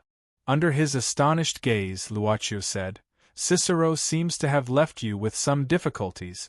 Actually, it's fine to tell you. Your teacher seems to be willing to let you inherit everything he has, but he doesn't want you to get it so easily, so he left you with some difficulties. But he only left you with some difficulties and didn't confirm that you'll definitely inherit it. Count Dekria could only feel his body disappearing bit by bit. The source of the foreign body was being extracted bit by bit, separated. In Luocio's mind, its consciousness was directly separated from the body constructed by the foreign body source. I'll bestow you with a body, Luocio said as he tapped on Count Dekria's consciousness. But it's a very weak body. Perhaps you won't even be able to defeat a wild dog. A frail and powerless body slowly appeared. Count Dekria's consciousness slowly fused into this body. He suddenly opened his eyes. The unprecedented frailty made him terrified. Finally, I'll let you enjoy an inheritance game that you'll never be able to complete. Luocio's voice softly echoed in the main control room like a whisper, causing Count Dekria's nerves to instantly tighten. His current heart, was beating frantically. You won't die. The thing you dream of will always be in front of you, but you'll never be able to touch it. It was as though he was directing a simple play and writing an unchanging script. Luocio's voice made Count Dekria kneel on the ground in despair. You'll always be optimistic and positive. Even if you feel depressed, you'll still be spirited. The script was still continuing. Count Dekria fearfully curled up his new body and nervously bit his fingers. That's right. Every failure will become your motivation. Your desire for what you want in your heart will become your motivation again and again. You will strengthen your conviction each time until you feel that you might be omnipotent, until you continue to fail, then you will continue to try and then fail again. You will try again, but you will still fail. Thus, you'll be trapped in an endless cycle. Stop talking. In the main control room, Count Dekria painfully hugged his head and let out a hoarse voice. At this moment, he felt his vision darken and his consciousness instantly fell into a deep sleep. His mind was frantically resisting Luocio's voice, resisting the game he described. He instinctively shut off all his senses. Count Dekria fell to the ground and fainted. Luocio closed his eyes and slowly breathed in. When he opened his eyes again, his expression was no longer as cold, Luocio slowly exhaled and opened his palm. A black mist slowly emerged from the center of his palm. Luocio closed his palms to disperse the black mist. His expression became relaxed again. I feel much better. After that, Luocio walked to the girl who had fallen to the ground. She had obviously fainted and was now leaning against a white pillar. Her scattered hair almost covered half of her face. Looking at the girl who seemed to be sleeping peacefully, Luocio's remaining anger slowly subsided. He combed the girl's messy hair and wiped the tears on her face. You're in my memory, but it's obviously not something that belongs to me now. Luocio placed his finger on the girl's face and felt the smoothness of her skin. Then, what are you to me? The girl's eyelashes trembled a few times as if she was about to wake up. At this moment, Luocio carried her up. His body moved faster than his thought. He glanced at the main control room and Count Decria, who had fallen to the ground. He muttered, "It seems that the last suffering Cicero gave you as me." With that, Luocio disappeared from the main control room. At the same time, the Book of Area, that was placed on the other pillar, also disappeared. A figure flew up from below. Miss Maid held 100 Tribulations Taoist by the collar and brought him back to the square outside Penglai Palace. Without a doubt, a group of guests who were not originally in the square appeared in Miss Maid's sight. They were Long Shirua and Su Zijuan. Master. When she saw Su Zijuan appear out of nowhere, Jessica was startled at first. Then she heaved a sigh of relief and ran to Su Zijuan, but Lysia's attack didn't stop. A light cannon came to Jessica's back. Su Zijuan's face changed slightly. But at this moment, a black light flashed and the light cannon that was about to hit Jessica was cancelled out. Jessica was shocked. When she came back to her senses, she found that it was Miss Maid who saved her. "Miss Jessica, please don't leave the safe distance," Yu Yi said indifferently. "I'm sorry," Jessica said hurriedly. "It's all right now," Yu Yi shook her head. However, she didn't mean that Jessica had survived the ordeal. Instead, she meant that the huge Lesia in the sky had stopped its frenzied light cannon attack. Everything stopped. Yes, everything stopped without anyone noticing. But now, the whole Penglai treasure house was like the earth after being hit by a meteor shower, with thousands of holes. The lush forest, the gorgeous terrain, and the treasures that people would chase after and go crazy for were all gone now. Xianyuan Palace was still tenaciously floating in its original position. It was like a city in the sky, floating above the ground. Lesia, which was in the sky, hovered still. Only then did he realize that it was huge. It was like a huge diamond-shaped crystal. Under the sunlight, it emitted a metallic luster. At this moment, Taisetsu came back. He broke a thick and long branch from nowhere and stabbed Wang Hu's back. He carried Wang Hu by the belt of his trousers. By the way, Taisetsu's nose was stuffed with a few pieces of crushed leaves. He looked like a worker who just came back from carrying dung. "They're all here." Miss Maid didn't look at Wang Hu at all. She looked at Long Shirua and the others, then glanced at 100 Tribulations Taoist and Chinchu. She said indifferently, "You can leave now." Miss Maid opened a twisted passageway in the square. Seeing this, Taisetsu threw out the special carrying pole in his hand without saying anything. He threw Wang Hu into the crack of the passageway. Then he held his nose and spat out the crushed leaf. Long Shirua frowned. She didn't know what happened on the Lesia and didn't want to leave like this. "Please," Miss Maid waved her hand slightly. "Let's go." Long Shirua gritted her teeth and said. Then she turned around and walked into the passageway. After that, Chichi Kamaya and Ghost Baby had to follow her while holding Xiao Xingma. Su Zijuan looked at the Lesia in the sky thoughtfully and followed them. Jessica had to follow them quickly, but she still greeted Miss Maid before leaving. Chapter 1095. Clouds gathered and dispersed. Under the hovering Lesia, there was a part of the forest that was not too badly damaged after the devastating attack. At this moment, the young girl was leaning against the trunk of a fallen tree and had woken up. A beam of light scattered through the branches of the half-fallen tree. The girl's face was half light and half shadow. You're awake. When the girl heard the voice, her purple pupils no longer looked so rigid, but they didn't seem to be so lively either, and the previous excitement was gone. Luochu stared at the girl for a while, and found that she was just looking at him without moving or blinking. Can you hear me? Luochu tried to soften his voice.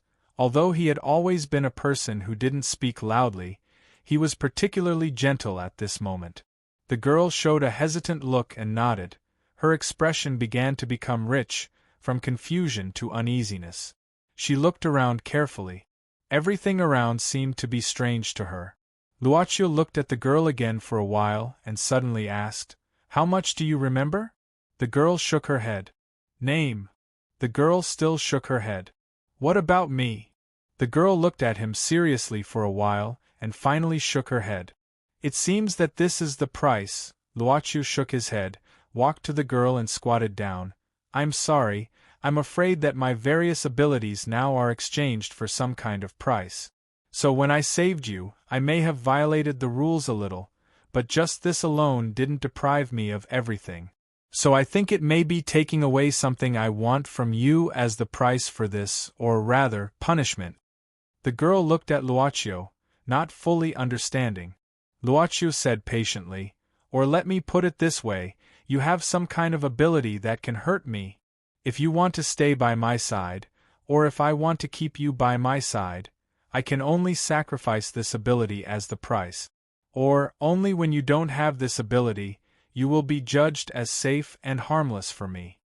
The girl still shook her head in doubt. Luochu patted the girl's head.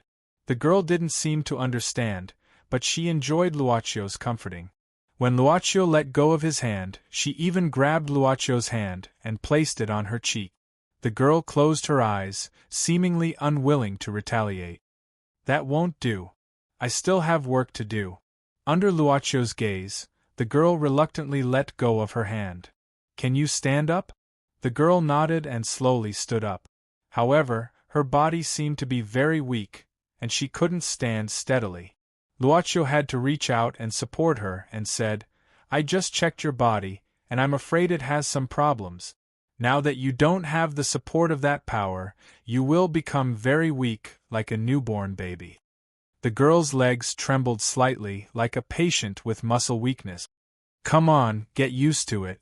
I'll walk slowly." Luochu held the girl's hand. The girl nodded. Her lips moved slightly, as if she wanted to say something, but her voice couldn't be complete. Luochu said patiently, "Don't force yourself.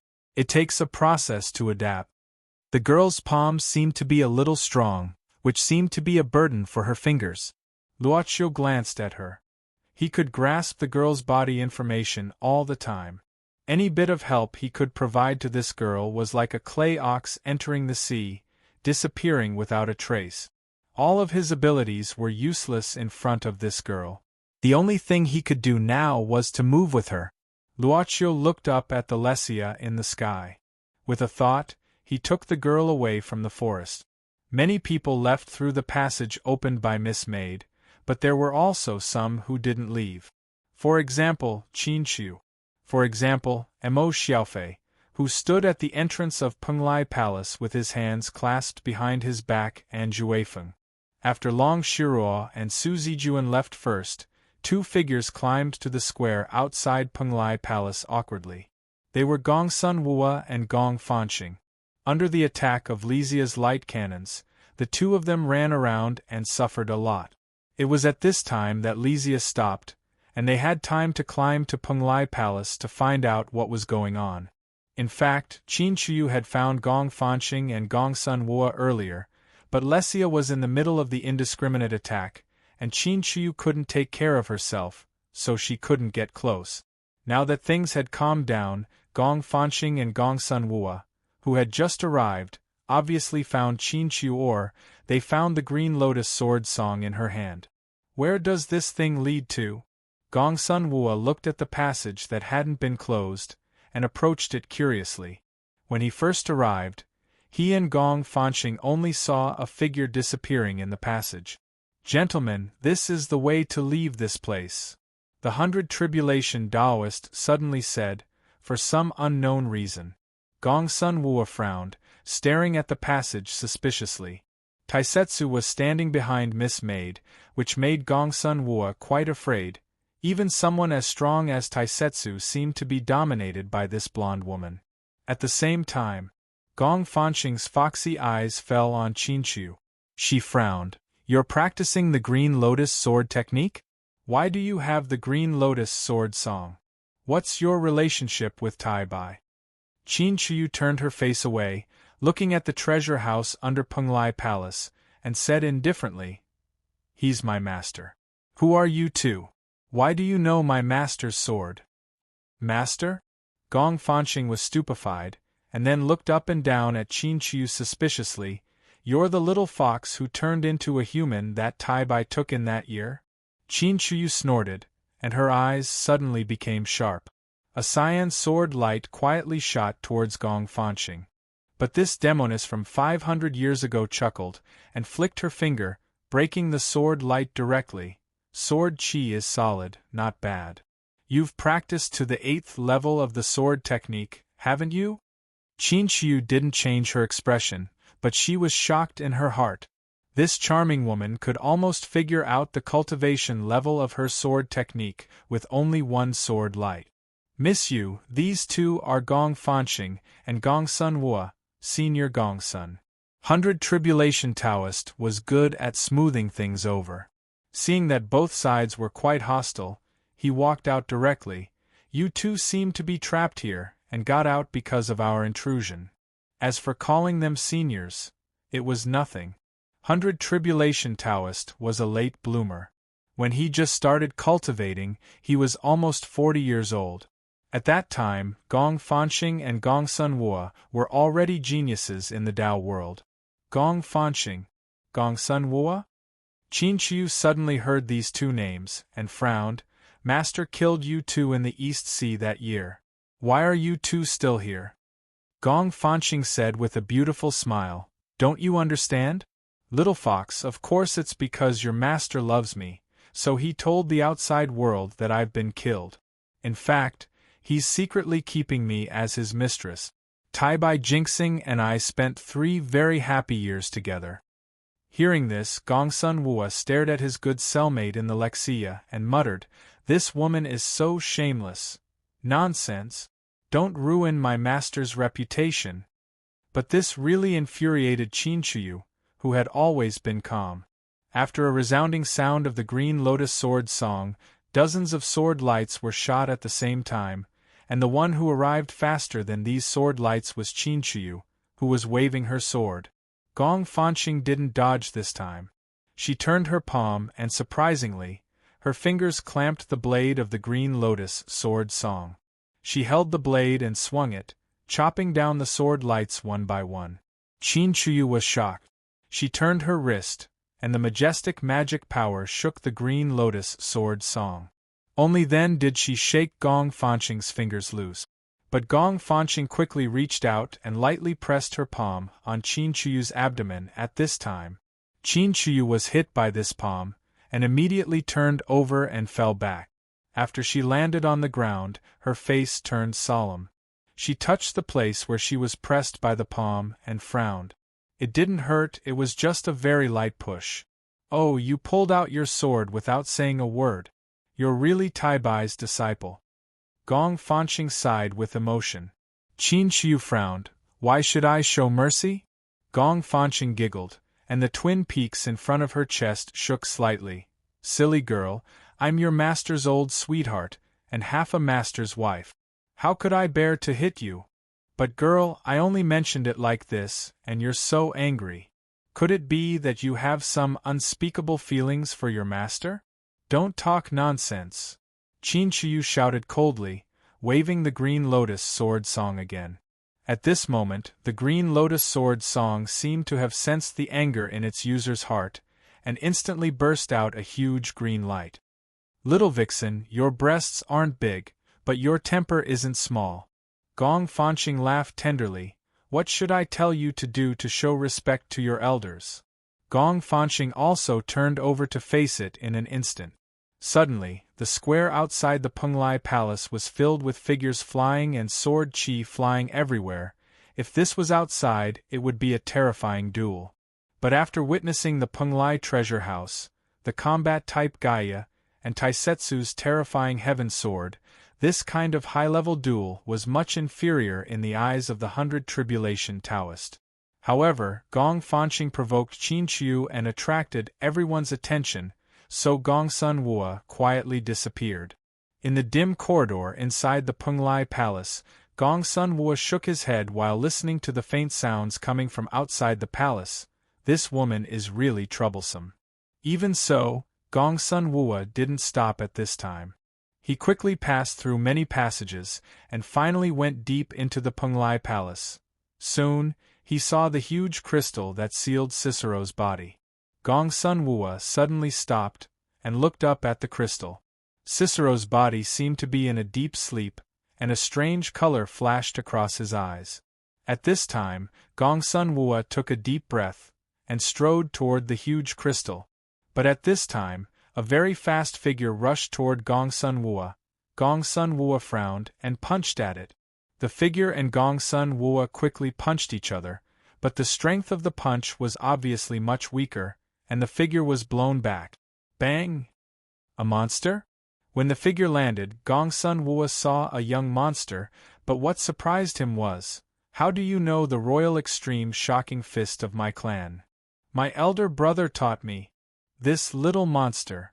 Zhuefeng stared at Gong Sun Wua at this time. "Your elder brother?" Gong Sun Wua was stunned, and seemed to notice something. He instantly turned around, and saw a young man slowly walking out of the shadow with his hands clasped behind his back. The young man's temperament was profound, and his whole body exuded a kind of aura that made Gong Sun Wua frightened. "Elder brother!" Zhuefeng shouted at this time. "This guy is so strong, be careful." Emo Xiaofei glanced at Zhuefeng casually at this time, and then looked at Gong Sun Wua again, saying indifferently, "Your surname is Gong Sun? Just now, this little monster said that you taught him the royal extreme shocking fist?" Gong Sun Wua didn't answer at this time, but asked instead, "Who are you? Why do you know the royal extreme shocking fist, one of the supreme martial arts of my clan?" Emo Xiaofei said in a deep voice at this time, "The woman outside deliberately stirred up trouble, and you took the opportunity to sneak in here. You two are in perfect cooperation. But why do you want to sneak in here?" "Good guy, I asked you a question, and you asked me a question?" Gong Sun Wua sneered at this time. "Take my punch. Let me see how much you have learned from the royal extreme shocking fist, and you still say that it is a fake copy." Gong Sun Wua's punch came with a shocking momentum, as if an overlord had come to the world. The inside of Penglai Palace was shaking at this moment because of this. However, Emo Xiaofei had no fear at this time. He looked up at Gong Sun Wua's figure and snorted coldly, "Except for the 3 sovereigns and 5 emperors, you don't deserve to be called a king in front of me." Gong Sun Wua's unparalleled momentum disappeared in an instant, and a terrifying power directly suppressed him like Mount Tai at this moment. Gong Sun Wua's punch backfired, and the vigorous true power rampaged in his body. Finally, he spat out a mouthful of blood. The most important thing about the royal extreme shocking fist was momentum. Without the domineering momentum, it was impossible to activate this supreme martial art. This momentum could be repelled, but it couldn't be suppressed. But at this moment, Gong Sun Wua's domineering momentum was forcibly suppressed. Moreover, this suppression was a more terrifying emperor's aura. Royal Extreme Shocking Fist.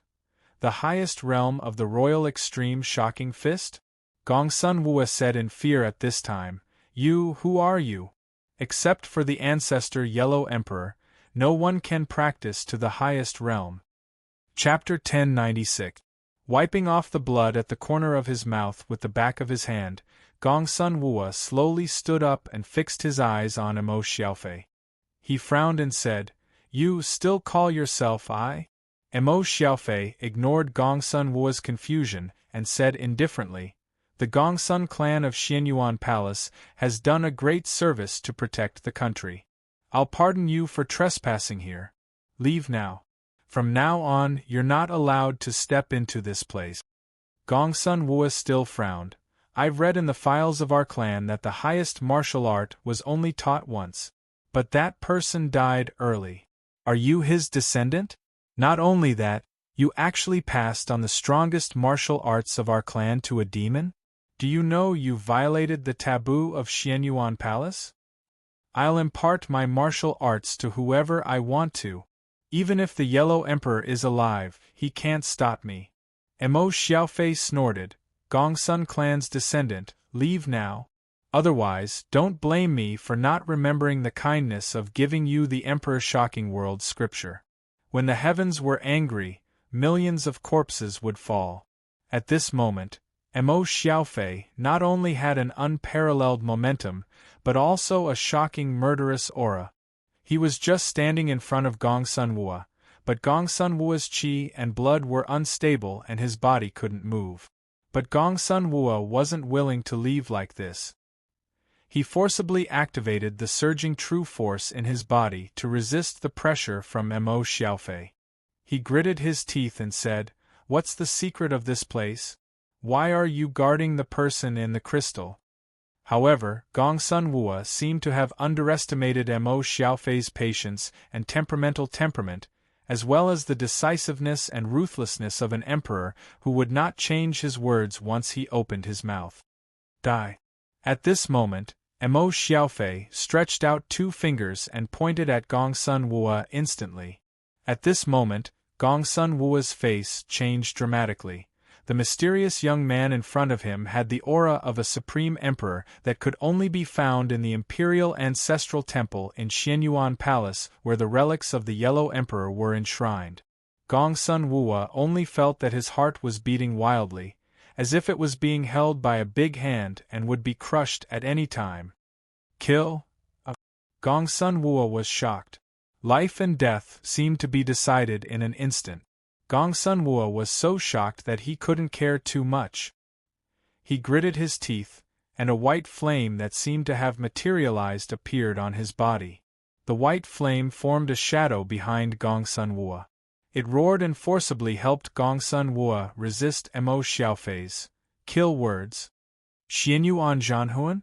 Mo Xiaofei snorted and said in a deep voice, "I've already spoken. Even Xianyuan Zhanhuan must die." In the white flame, Gongsun Wua coughed out another mouthful of blood. He was shocked. How could he care about the person sealed in the crystal behind him? At this moment, Gongsun Wua quickly took out a jade slip from his bosom and crushed it. "Woman, retreat!" Gongsun Wua's voice was like a huge bell, and the sound waves rushed out of the Penglai Palace. At the same time, the jade slip broke and turned into a white light, wrapping around Gongsun Wua. The white light flashed, and Gongsun Wua disappeared in front of Mo Xiaofei and Zhuifeng at the same time. A living guy suddenly disappeared. This situation seems familiar. Zhuifeng was stunned. Looking at the gloomy expression of Mo Xiaofei at this moment, he hesitated and said, "Brother, why did this guy suddenly disappear again?" However, Mo Xiaofei was silent at this time. He frowned and said, "This person has a jade dragon jade slip in his hand. He can freely teleport out of Penglai Palace." Zhuifeng blinked. "Jade dragon jade slip?" Mo Xiaofei narrowed his eyes slightly. He stared at the body of immortal Penglai sealed in the crystal, and said indifferently, "The jade dragon jade slip was secretly made by Su Fu without telling me. It is the key to enter Penglai. There are 3 pieces in total. This person actually has one. Su Fu, oh Su Fu, it seems that you still want to resurrect immortal Penglai?" With that said, Mo Xiaofei was stunned. He turned around and walked out of the Penglai Palace quickly. Since Gongsun Wua had one jade slip, then the woman he mentioned before he left probably also had a jade dragon jade slip. At this time, Zhuifeng, who had long been accustomed to Mo Xiaofei leaving capriciously, sighed and quickly chased after him. I'll find a chance to find that boss later, and ask him to help my brother return to normal. In the square outside Penglai Palace. In the face of Qin Shiyu's dense sword qi, Gong Fanqing looked quite calm, or in other words, she had completely gained the upper hand. Little girl, you have reached the Dao querying realm, but your mastery of the Green Lotus Sword Codex is still lacking. Gong Fanqing's charming laughter didn't stop. How did Tai Bai teach you? It's a swordsmanship codex full of emotions, but he taught you to refine such a cold and otherworldly sword? If I were your Green Lotus Sword Song, I'm afraid I'd hide and cry. The killing intent in Qin Shiyu's sword qi suddenly increased greatly. At this time, an anxious roar came out from the Penglai Palace. Gong Fanqing's face slightly changed, but she restrained herself in an instant. She chuckled, "Little girl, when you practice the 9th level of the Swordsmanship Codex, I'll accompany you to practice some moves." With that, Gong Fanqing took out a white jade slip from her sleeve. While crushing it, she smiled charmingly at Taisetsu, who was eating the cinnabar fruit. "Little brother, we'll meet again if fate wills it." Taisetsu was almost swallowed by the core of the cinnabar fruit. As if he had seen a ghost, he rolled his eyes and said, "You'd better go find the guy who hid you in his golden house. It's just a joke." Gong Fanqing smiled meaningfully at this time. Taisetsu suddenly shivered. Miss Maid looked at Taisetsu abruptly. Taisetsu had to look away innocently, pretending that he didn't know anything, and continued to eat the fruit. In all honesty, he didn't do anything. "Don't try to escape." At this moment, Qin Shiyu shouted coldly. The Green Lotus Sword Song burst out tens of thousands of sword light, instantly splitting the square outside the Penglai Palace. However, at the moment when the sword light was about to cut Gong Fanqing, a white light flashed and Gong Fanqing disappeared. The sword light that couldn't tear Gong Fanqing apart directly chopped at the entrance of the Penglai Palace, leaving a huge crack. Qin Shiyu's face was as cold as ice. Looking at the place where Gong Fanqing disappeared, there was a strong killing intent in her eyes. Why did they disappear? 100 Tribulation Taoist frowned, looking at Miss Maid confusedly. Miss Maid said indifferently, "Don't worry, they have their own way to leave, so it won't be your fault." 100 Tribulation Taoist didn't feel relieved because of this. Instead, he was vaguely worried. If Gong Sun Wua and Gong Fanqing had a way to leave, why were they willing to be trapped here? At this time, Qin Shiyu walked directly to the passage opened by Yu Yi. Miss Maid suddenly said, "Miss Qin, you haven't returned to the shop for a long time. I'm afraid I need to remind you that time won't stop because of your absence." "No need." Qin Shiyu looked back, then walked into the passage with a cold face. "Go ahead." Yu Yi nodded, saying nothing more. The moment Qin Shiyu left, the space in the square twisted. After that, Luoqiu appeared beside Yu Yi with the girl. The moment he saw the girl, Taisetsu tore off the necklace on his neck, and the Zhanlu sword appeared. Unexpectedly, Miss Maid waved her hand, indicating Taisetsu not to be impulsive, and looked at Luoqiu. The girl directly hid behind Luoqiu, hugging Luoqiu tightly, even slightly trembling. Luoqiu had to pat the girl's hand. "It's okay, he's just worried about me, he won't hurt you." The girl still hugged Luoqiu's waist tightly, and Luoqiu didn't have a good way to comfort her. "Master, who is this?" At this time, Miss Maid approached with a trace of doubt. "She'll follow me in the future." Luoqiu kept silent for a moment. "She's my younger sister, and her name is Loya." "Master's younger sister?" Yu Yi opened her mouth slightly. Even someone as omnipotent as her couldn't digest this information instantly. "Is there a problem?" "No." Miss Maid quickly shook her head, respectfully retreating half a step. "You'll take care of Loya in the future." Luoqiu said softly, "Thank you for your hard work." Miss Maid shook her head slightly.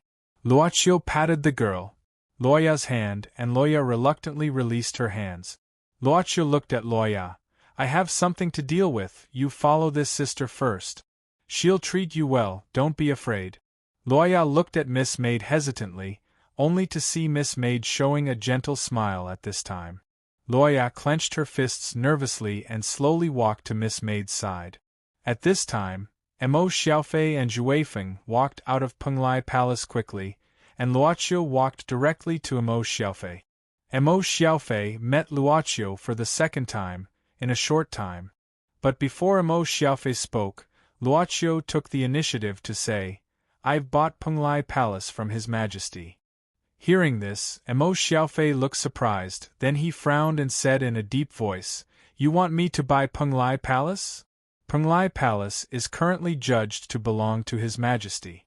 Luoqiu said indifferently, "Since I want it, I can only choose to buy it. Of course there are other options, but I don't want to do that. It's always others who buy what you need." Mo Xiaofei stared at Luoqiu and asked word by word, "I'm just doing it as an individual." Luoqiu shook his head. Mo Xiaofei pondered for a moment. "One condition." "Your Majesty, please say." Mo Xiaofei said in a deep voice, "From now on, no one is allowed to enter this place again." "Including His Majesty?" "Including me." Mo Xiaofei nodded. "If you can guarantee it, Penglai Palace will belong to you from now on." Luoqiu nodded. "Then, thank you for your generosity, Your Majesty.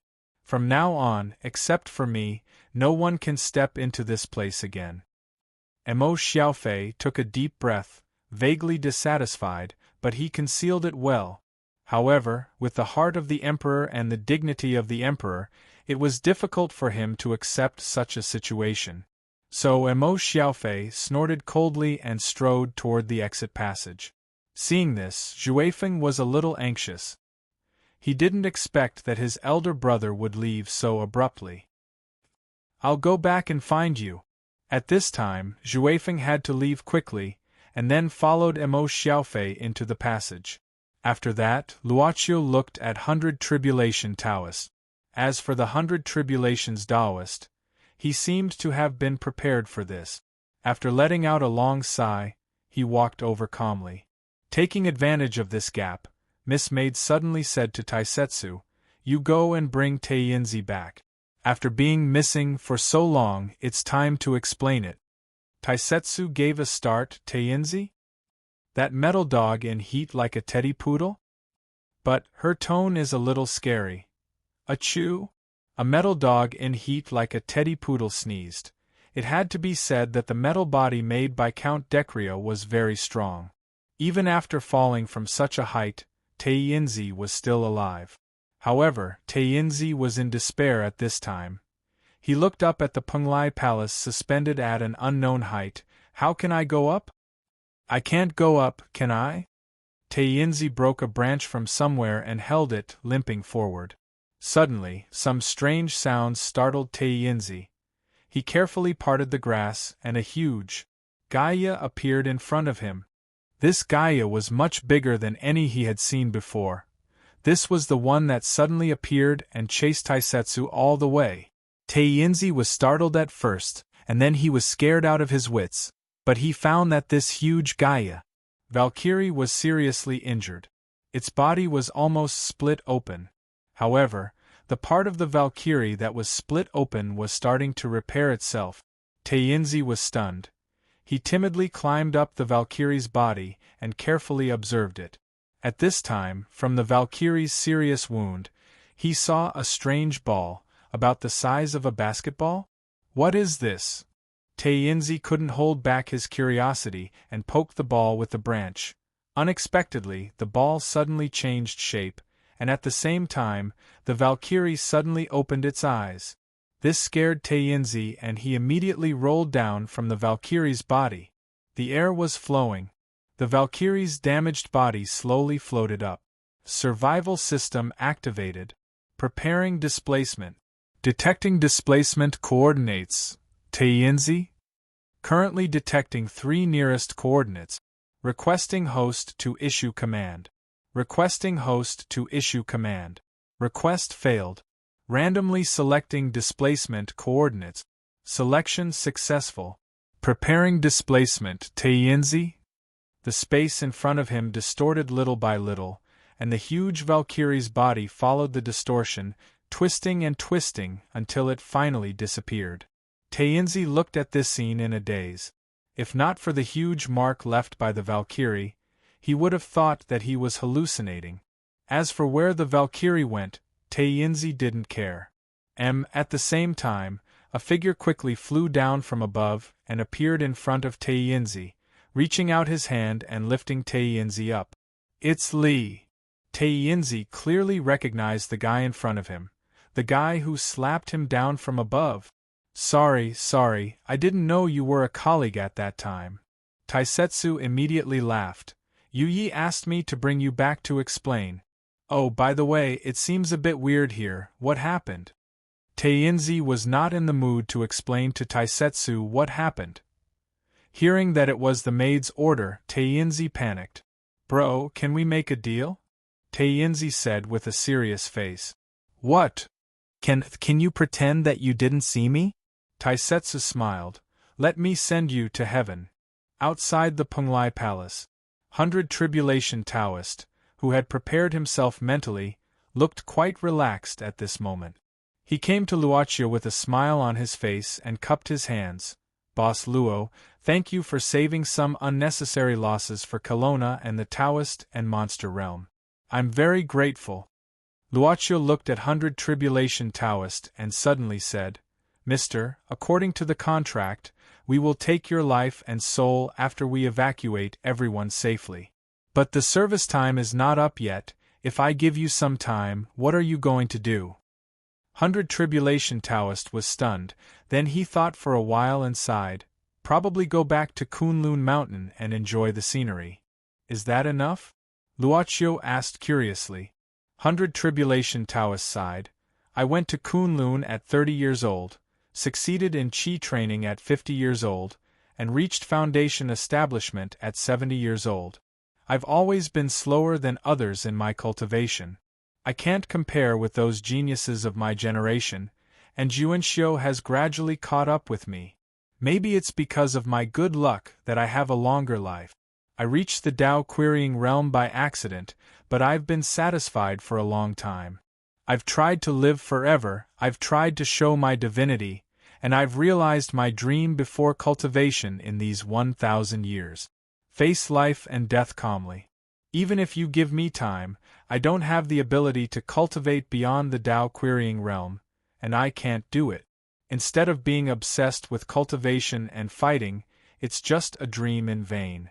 I'd rather watch the clouds above Kunlun Mountain slowly fade away. Let the people who come later worry about the future. Every generation has its own responsibilities.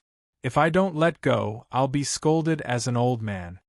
As he speaks, 100 Tribulation Taoist looks at the huge Lexia and the heavily damaged Penglai treasure vault. He recalls the thrilling experiences in the Penglai treasure vault and shakes his head. Actually, what kind of immortal path is there in this world? It seems to be the end of power, but there may be more powerful powers in the future. Immortal may not be the end, the pursuit is endless. I've been free for 1,000 years, and this immortal path is considered to be over, okay? Old man, if I have time, I'll visit you at the Kunlun Mountain. Luochio smiled. 100 Tribulation Taoist said casually, then it might be faster. I don't think I have much time left, right? Luochio said calmly, if there are no accidents, you should be able to live to the limit of your current realm. Of course, if there are new breakthroughs in the future and your life form changes, it's hard to say if you can live longer. The 100 Tribulations Taoist couldn't help but be stunned. I can still live for so long? There's a lady who paid for you. Luochio smiled and said, she said she doesn't like to owe people things. Who? 100 Tribulation Taoist asked in disbelief. About this, I'm afraid I have to keep it a secret for my guest. Luochio waved his hand. 100 Tribulation Taoist was stunned and left this place. After a while, Daz climbed to the Penglai Palace Square. He was still carrying a thing that had no limbs, looked like a dead dog, and exuded a desperate gaze. Then a white light flashed, and the square outside Penglai Palace was empty. This place fell into a dead silence. Silence reigned. It was terrifyingly quiet. One could even hear the sound of heartbeat and breathing. Count Decria looked at his bloody hands, trembling, and reached out to the huge crystal in front of him. Almost there, almost there, almost there, almost there, almost there. Count Decria fervently dug through the crystal. Looking at the body sealed in the crystal, he seemed to be constantly bursting with power. Almost there, it's almost there. Finally, the crystal broke. Count Decria reached out his hand in ecstasy, wanting to grab the body in the crystal. But at that moment, Count Decria's vision suddenly turned black. In an instant, the crystal returned to its original shape, and so did the wounds on his hands. He was back to the starting point. Just a little bit more, just a little bit more. Count Decria's roar of anger and unwillingness could be heard in the hall. He knelt on the ground and powerlessly hammered the hard floor as he cried, "I don't want it any more! I don't want it any more! I don't want it any more!" Chapter 1097. Timeline. When the boss entered the Penglai treasure house, after searching for nothing, Song Hauran had to take his men back to the temporary camp. Inform the others to search for the whereabouts of Suzuki and his son. Also, keep an eye on the remaining people of Suzuki Kai. After Song Hauran quickly gave the order, he began to recall what had happened that night. This was not the first time he came into contact with the mysteries. Every time he came into contact with the mysteries, he would feel fascinated by this unconventional power. In the depths of the Imperial Mausoleum, the strange arrangement was still lingering in Song Hauran's mind. While Song Hauran was pondering, a veteran of the Song family quickly came over, looking anxious. "What happened?" Song Hauran asked calmly. "Master, we found Instructor Song De and Instructor Song Air. In addition, the situation is a bit tense." Song Hauran was stunned and then hurriedly asked for clarification. It turned out that the people who were rescued from the crystals were all white-haired at the beginning, as if they would die at any time. But after being rescued, these people began to gradually recover, just like spring returning to the earth after a long drought. Song De and Song Air also woke up after recovering their youth. They were really shocked to find that they were surrounded by familiar faces from the Song family village. Not only Song De and Song Air woke up, but those who were rescued also woke up at this time. Because of the edict, those who had been secretly taken away were all from the Taoist and demon realms of the Divine Land. When they woke up and saw that they were surrounded by a group of well-armed mortals, they immediately confronted the Song family. In a tent, Song Hauran held a cup of brewed coffee, warming his cold palms. In addition to him, Song De and Song Air were also here, standing behind Song Hauran. In front of Song Hauran, there were a few people of different genders and different outfits. There seemed to be people or creatures of different races. One of them claimed to be the secretary of the Kelowna Taoist Association, the other was a warrior of the Azure Dragon clan, and there was also a beautiful girl who claimed to be the young master of the Greedy Wolf clan. There were also a few Taoist priests and a guy who called himself a demon. These guys were all representatives of those rescued from the depths of the Imperial Mausoleum. At this moment, they were negotiating with Song Hauran about this matter. Originally, to these Taoists and demons with supernatural powers, the humans in front of them might have been well equipped, but they did not think much of them. If the mortals didn't send out planes, tanks, or even high-tech weapons, the Taoist priests and demons wouldn't be so afraid. But at this time, the Purple Star young master of the Greedy Wolf clan stood up and said that everyone was saved by the Song family. If not for this, the Divine Prefecture would have welcomed a huge disaster. In fact, there was no lack of talents among the Taoist priests and demons captured by the Bronze-Masked Man as sacrifices. Some of them had guessed the truth of the matter from the Bronze-Masked Man's words when they were awake while trapped. The Emperor's edict was just a scam, and many of the Taoist priests and demons had obviously jumped into the trap because they were possessed.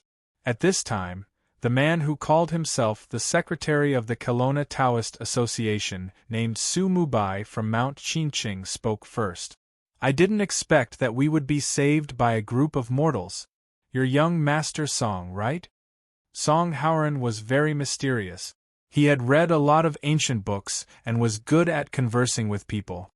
He was very eloquent and did not mind being addressed like this. He smiled and said, "Tao Leader Su, you can just call me Little Song." It seemed that this was a relatively common form of address in China, and there was nothing wrong with being polite. This seemed to originate from the influence of a certain person. Song Howren always felt that there was a person who was humble and polite around him during this period of time. Who was it? He couldn't remember. Okay. Su Mubai clearly liked Song Howren's modesty at this moment. Then, his expression turned serious. Little Song, although we don't have much contact with government agencies, we have special channels to get a lot of information. You guys shouldn't be from the country, right? Song Howren shook his head directly.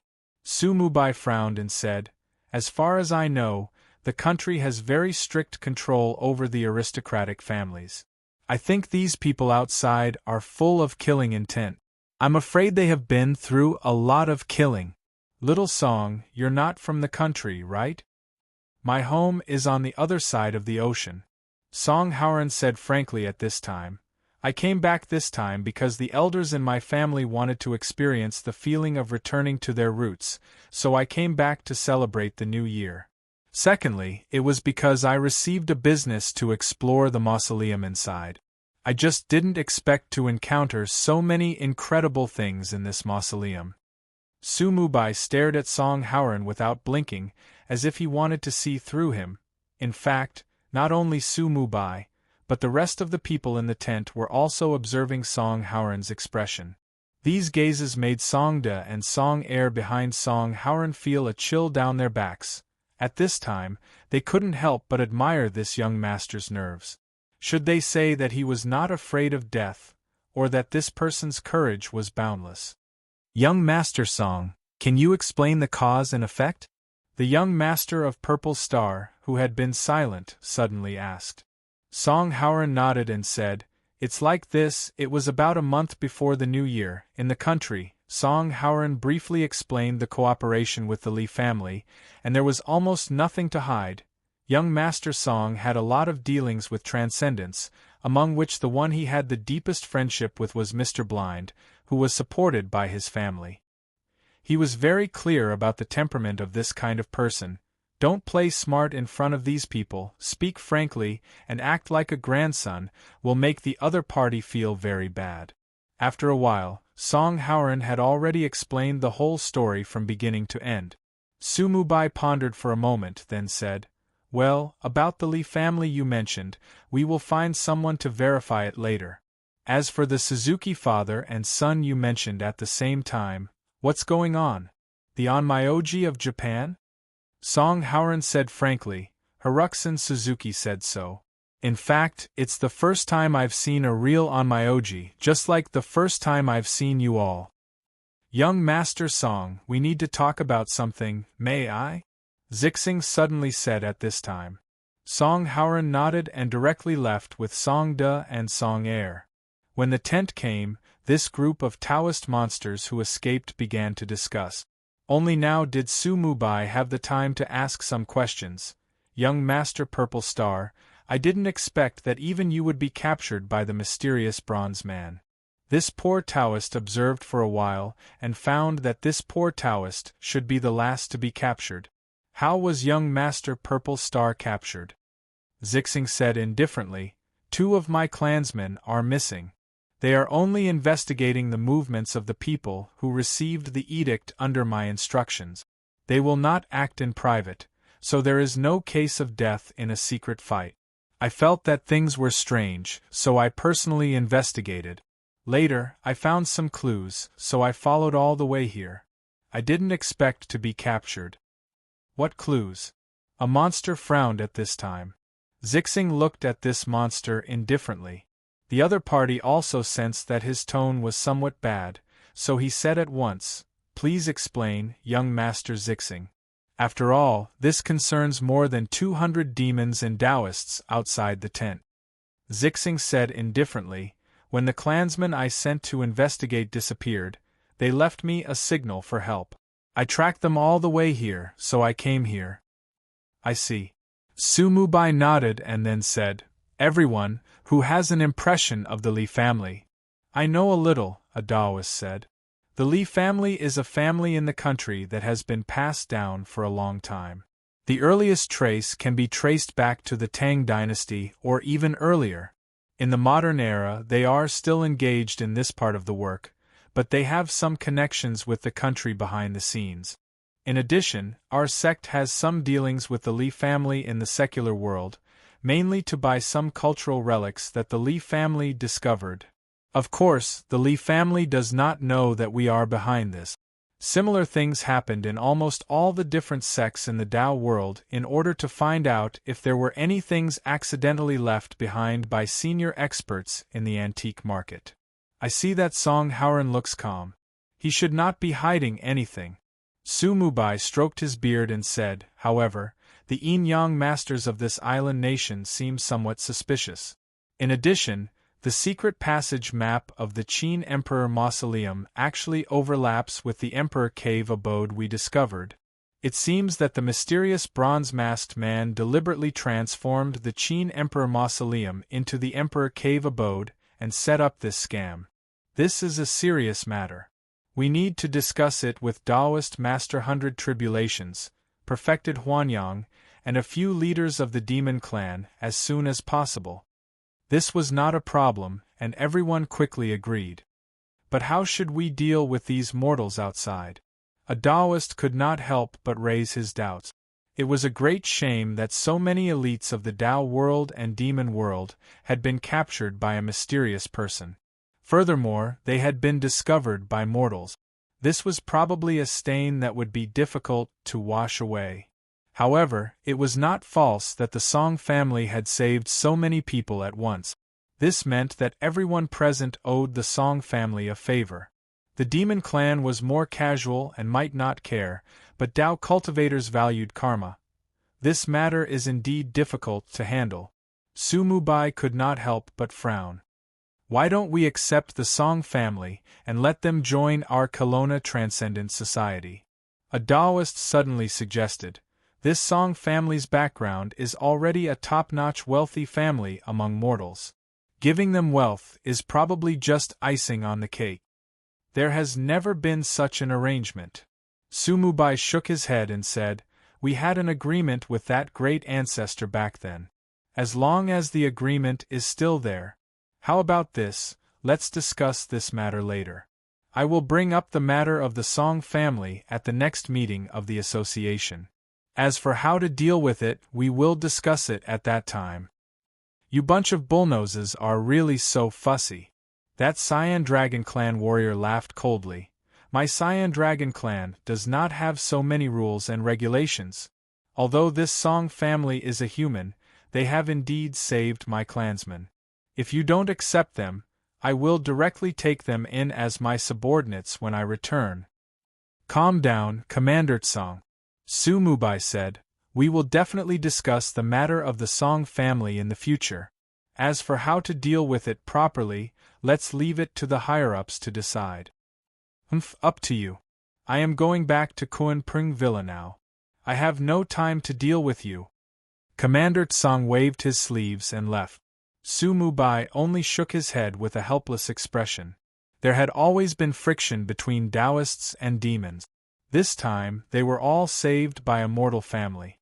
There were too many uncertainties in this matter. Then, I will also take my leave. Zixing also stood up at this time. Taoist Elder Su, after you return, please inform President Bai Jie as soon as possible. See you later. Zixing young master, take care. These Taoists rescued from the depths of the Imperial Mausoleum did not take long to disperse. Under Song Haoran's instructions, the warriors of the Song family just pretended not to see them. Although these Taoists seemed to have left, Song Haoran was secretly pleased at this time. Because, before these Taoists left, almost all of them came to him in group. Each of them left something similar to a token, and said something similar. Young Master Song, this is my personal token. If young Master Song needs help in the future, you can take this token and come to find me. Song Howren stayed in the tent alone. Looking at the various tokens that were spread all over the ground, he chuckled. The Taoists did not know, but Taoists valued their promises very much. So, if half of the tokens here could be used, it would be a batch of very terrifying resources. TSK, it was not easy to come back to pay respects to the ancestors. Immediately, I hit the jackpot. It seems that I have to come back more often in the future. Song Howren narrowed his eyes. However, the Song family seemed to have been very lucky during this period.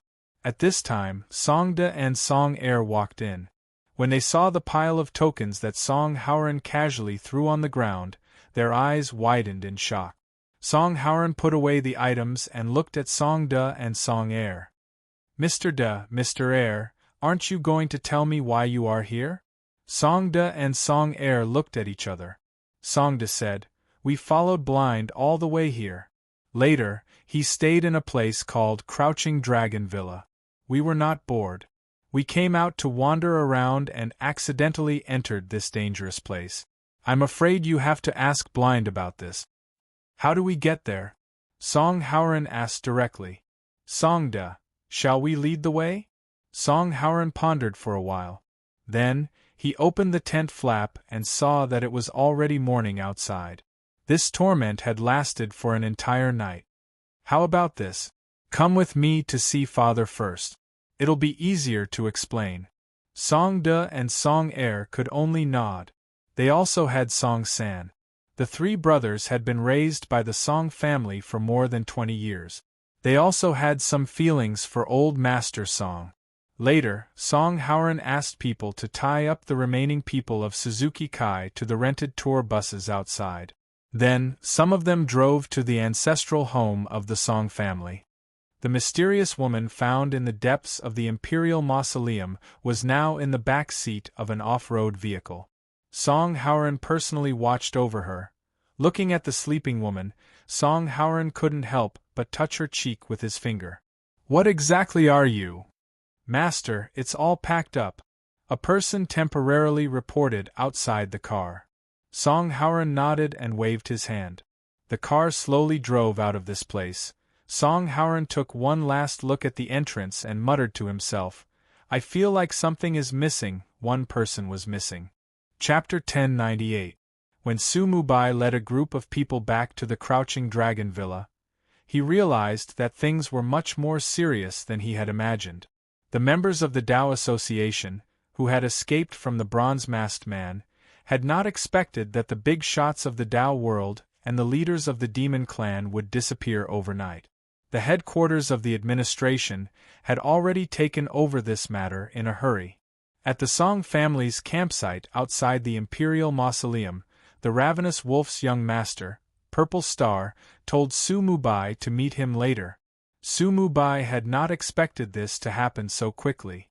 That afternoon, the group led by Purple Star received a message from the administration after failing to find anything at the Kuanping Villa. They rushed to the Crouching Dragon Villa. In the meeting room, a very young man, who looked at most 25 or 26 years old, was expressionlessly introducing himself to the Tao demons led by Su Mubai and Purple Star. I'm Yen Xiaoxi, the section chief of the Special Affairs Department of the administration. I'm in charge of handling the Mount Tai case. I hope everyone can cooperate with me. All the Tao demons in the meeting room frowned as they looked at the young man who was speaking. In their opinion, Yen Xiaoxi was really young. However, this young man was already in a high position. His divine light was restrained, and there was a faint fluctuation of a special power in his body. The administration was a very special department. It was not a place where the country's high officials would arrange juniors to gain experience. In the administration, if one did not have a certain level of ability, one might not be able to manage a group of subordinates sent by various sects and demon clans. Everyone, look at the screen. Yen Xiaoxi asked someone to turn on the projector. Groups of photos flashed slowly on the screen. Yan Xiaoxi looked at everyone solemnly and said, "This was taken in the valley. We call it the Jade Dragon Pillar. If you have any doubts about the Jade Dragon Pillar, please take a look at the document in your hands. I won't say anything else." The rustling sound of documents being flipped was heard. Yan Xiaoxi continued, "According to the information provided by everyone here, as well as the information that we have on hand, we've come to a conclusion. On page 17 of the document, the Mount Tai case, this time is suspected to be the work of the missing Tianxin, the 71st generation. His motive is very likely to be to repeat the tragedy that happened at the Penglai Convention 40 years ago. I believe that many of you have experienced that tragedy. So in order to prevent another tragedy from happening, we have to stop Sky Heart's 71 generations scheme." Silence filled the conference room as Yan Xiaoxi began to give a detailed report about the Mount Tai incident. Time slowly passed. "Based on what I've said, there are two things we need to do urgently." Yan Xiaoxi put down the laser pointer in her hand and scanned everyone present. "Firstly, and most importantly, we have to find the 71st generation Tianxin. Secondly, find the elites of the Taoist and Demon Association who mysteriously disappeared at the scene of the first Jade Dragon Pillar." At this moment, Yan Xiaoxi paused for a moment. "Over here, the authority can invite all of you to join the temporary handling team. Before the meeting, I had a simple contact with Priest Su Mubai and Young Master Purple Star, and we reached a consensus that Priest Su Mubai and Young Master Purple Star will temporarily serve as the vice leaders of the group. Aren't there a lot of people in the agency? Why do they need to gather us? You guys usually watch over us like we're your grandsons. What, now that you can't do it, you want us to help you?" An uncoordinated voice suddenly interrupted Yan Xiaoxi from the back of the conference room. Everyone looked over and realized that it was a horse-faced man who was sitting in the demon's area. Yan Xiaoxi shifted her gaze onto the horse-faced demon and said solemnly, "It's the new year now and a few national leaders are on a state visit. We need to mobilize enough manpower to ensure the safety of the important members. Also, 4 captains and more than 100 members of the agency have gone missing during this incident. We don't have enough manpower at the moment, so we need to gather everyone." Yan Xiaoxi looked around again and continued, "However, I have to emphasize that we're not asking for your opinions this time. Instead, it's based on the content of the agreement. When there is a major disaster in the country, the Taoist and Demon Association will have to put aside all conflicts and listen to the instructions. If there are any rebels during the process, we can carry out the relevant punishment according to the severity of the situation." "Ha ha ha!" The horse-faced man couldn't help but burst into laughter and interrupt Yan Xiaoxi again. "What a joke! The agreement has been around for so many years and yet, there are still fools who still take it seriously. Yan Xiaoxi, right? I Junbo Wentian have made myself clear. You want me to listen to your instructions? No way. I don't care what this 71st generation Tian Xin wants to do, but I'll settle the score with him personally for plotting against me. I'm not going to participate in this stupid meeting. If you want to stay here and listen to my nonsense, you may stay." Jun Bowen-Tian then flung his sleeves and walked out of the conference room. At this moment, Yan Xiaoxi watched Jun Bowen-Tian leave expressionlessly. After he had completely walked out of the conference room, she looked around and said calmly, "Apart from him, who else doesn't want to stay? I'm still used to not being restrained, please forgive me." A Taoist priest stood up and left.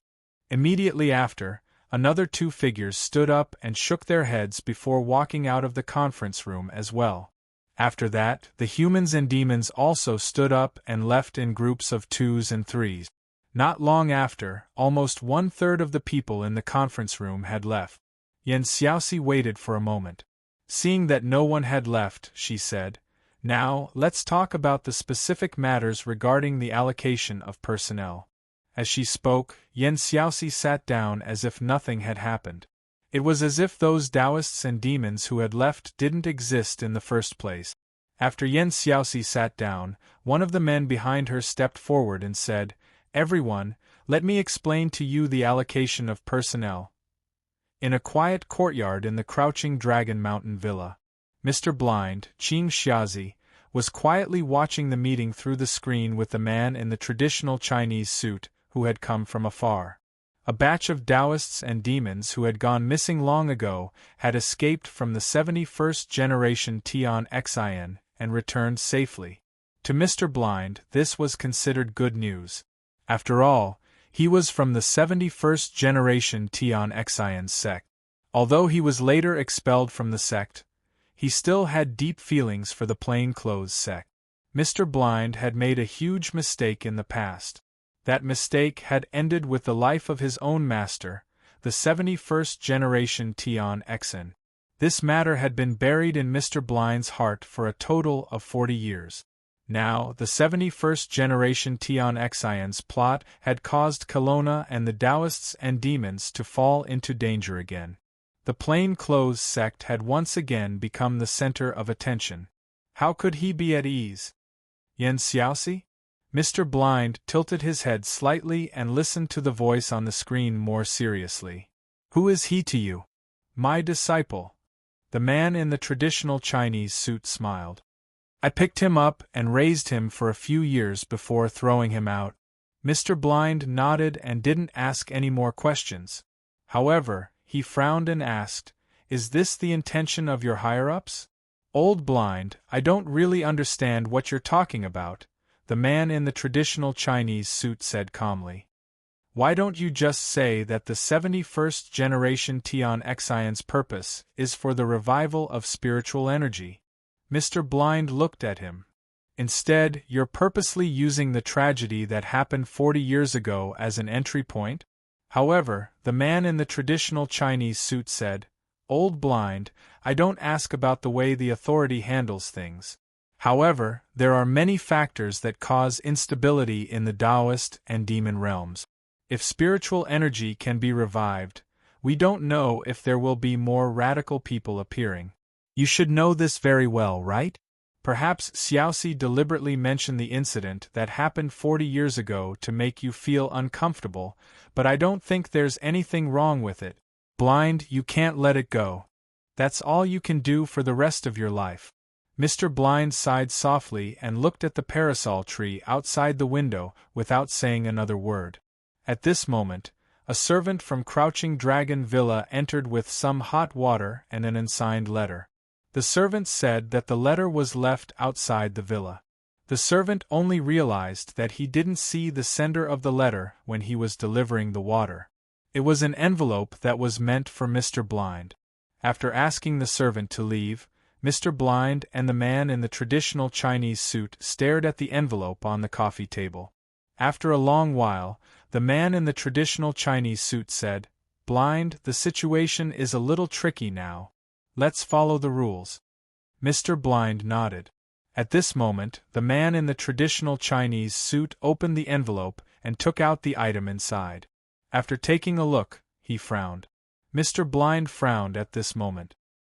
He could tell that the man in the traditional Chinese suit was breathing heavily. "What does this letter say?" "Nothing." The man in the traditional Chinese suit said slowly, "There's nothing written on this letter. It's just a piece of white paper." "A piece of white paper?" Mr. Blind was stunned. Then, he took the piece of white paper from the man in the traditional Chinese suit and rubbed it carefully in his hand. "Have you figured out anything?" The man in the traditional Chinese suit couldn't help but ask in puzzlement.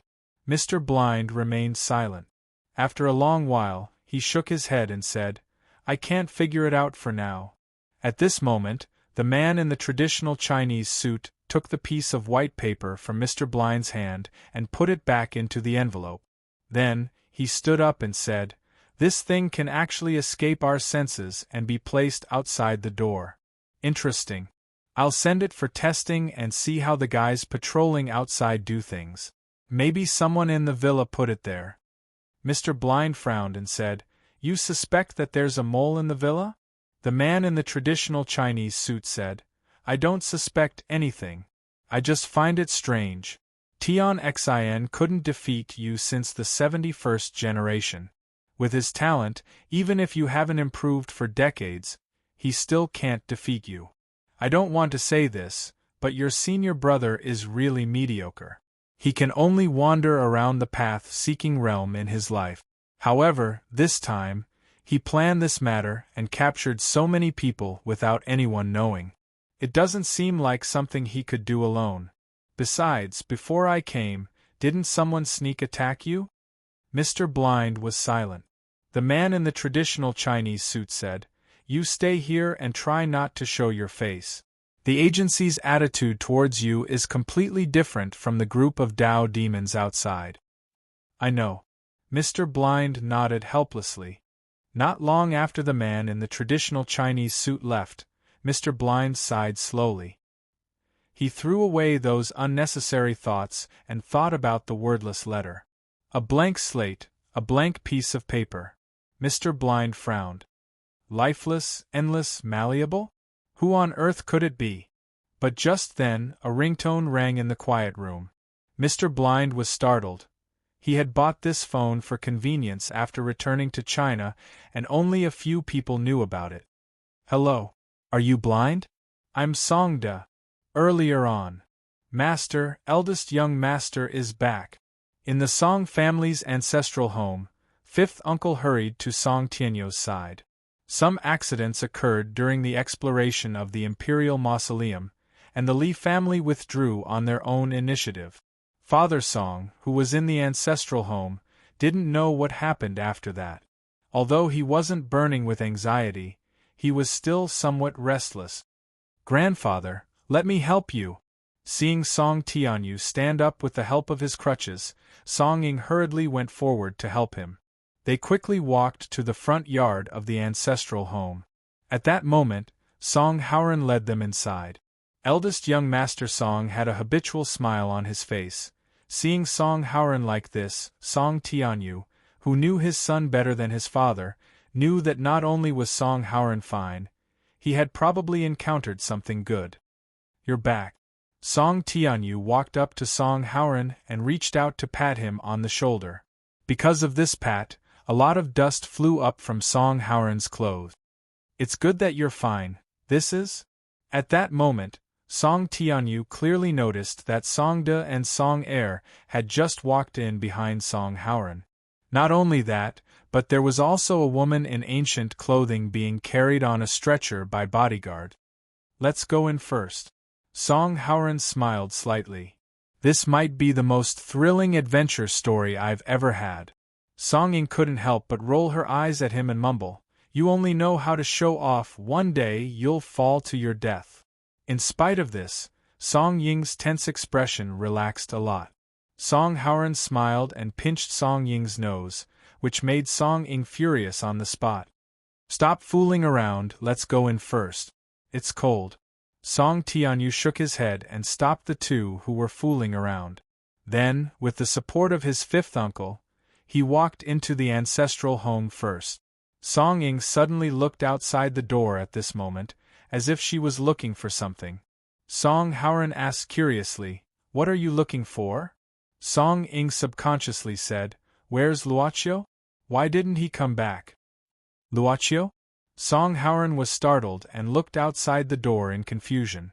After a while, he said, Didn't he go back to his stepmother after getting off the plane? He said that he would contact us after a while, did you forget? That's not right. Song Ying frowned. Is that so? It seems like it. When did it happen? She couldn't remember. It seemed like it happened, but it also seemed like it didn't. But when Song Haoran mentioned it, she had a vague impression of it in her mind. Are you stupid? Young Master Song couldn't help but smile at this time and said, Aya, there's a saying in China that's not bad. What's it called? I remember now, lovesickness has turned into illness. Song Haoran, go to hell. Chapter 1099. In the hall, there were only Song Haoran and the others.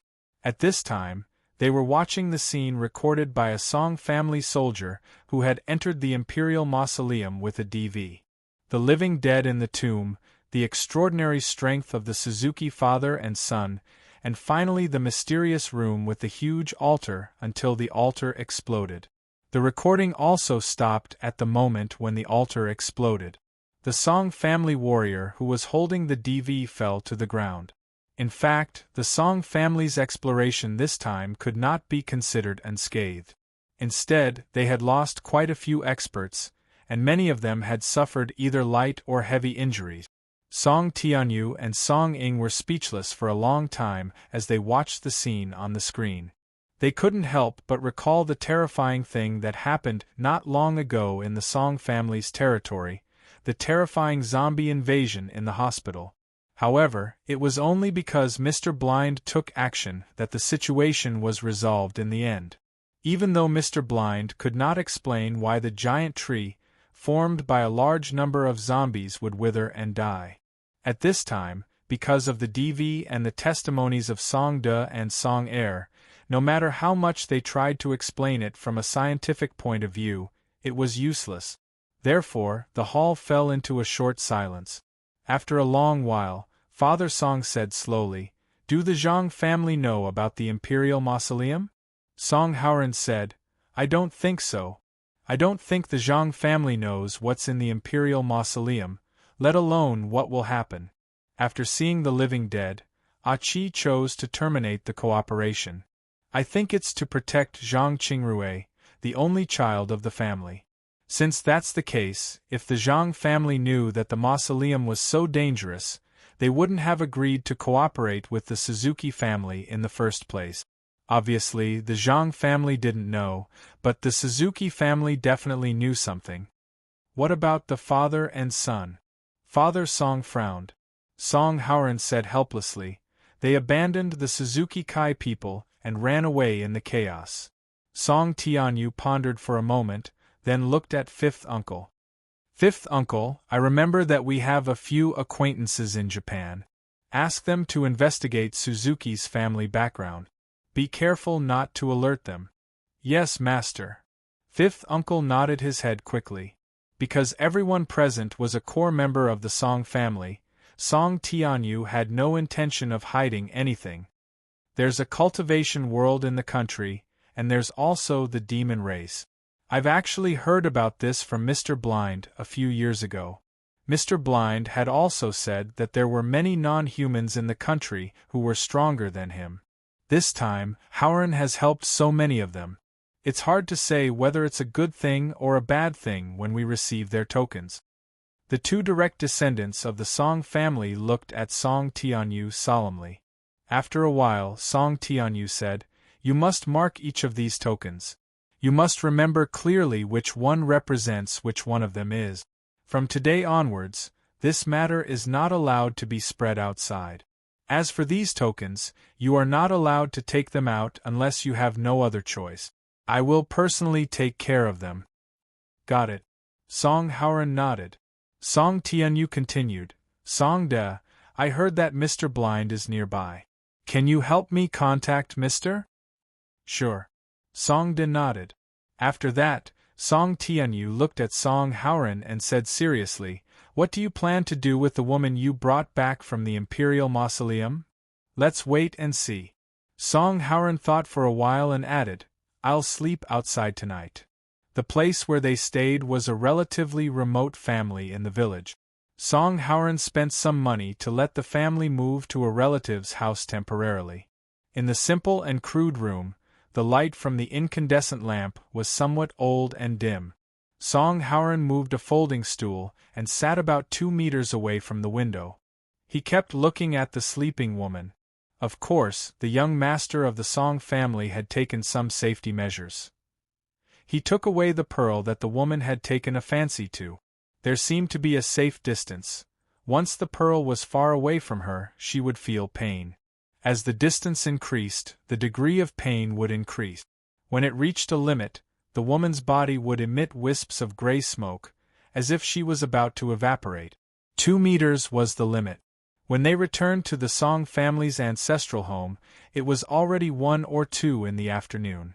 Now, in the blink of an eye, it was already nighttime. Song Howren discovered that the safe distance seemed to have increased a little. At night, it became about 3 meters. This made Song Howren click his tongue in wonder. He became more and more curious about the woman's origin and the person behind the pearl. Suddenly, a strange sound alarmed Song Howren, who was resting with his eyes closed. He opened his eyes. He saw that the woman on the bed woke up again. But after waking up, her face was pale and her body was weak.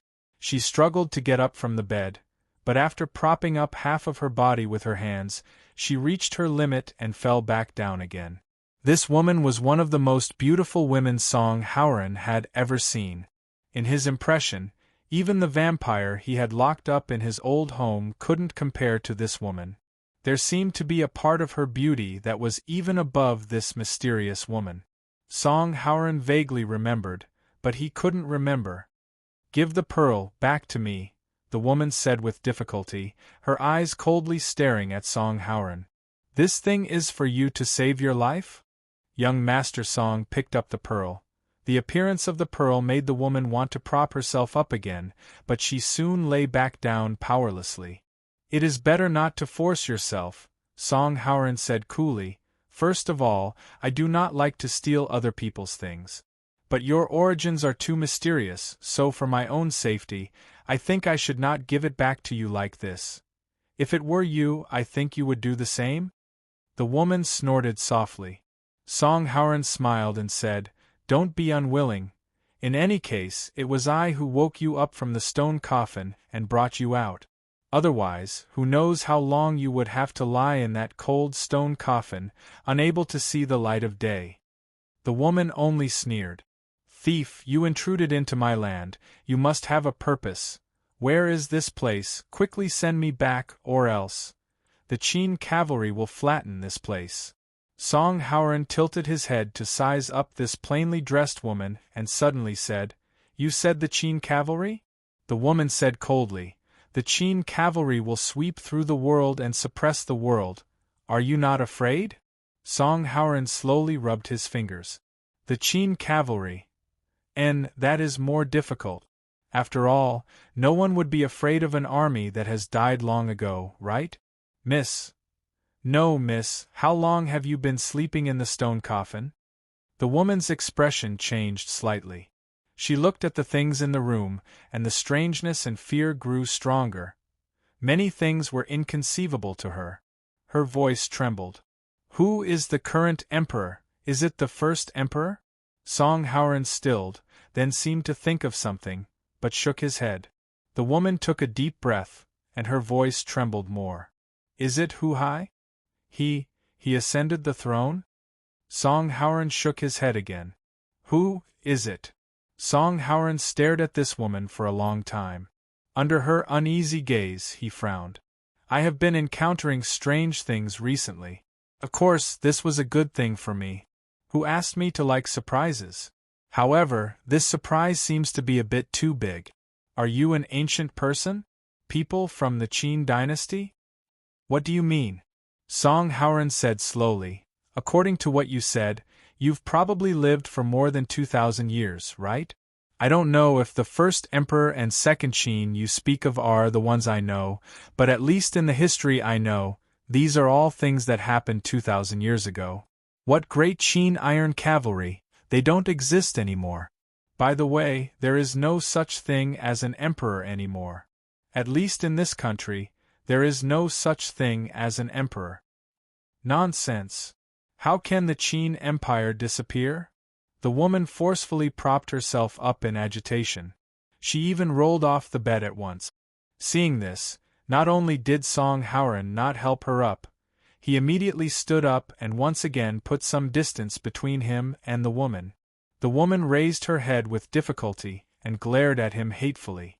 Young Master Song said, "Listen, I'm not a person who likes to use violence against women, but I have a strong desire to protect myself. Because I don't want any accidents to happen either. So, I think you need to calm down." After saying this, Song Haoran slowly backed away. No. Don't. The woman's voice gradually became weak, and she finally fainted. At this moment, Song Haoran stood still and observed for a while. After confirming that the woman had really fainted, he used his leg to move the stool over and sat down again.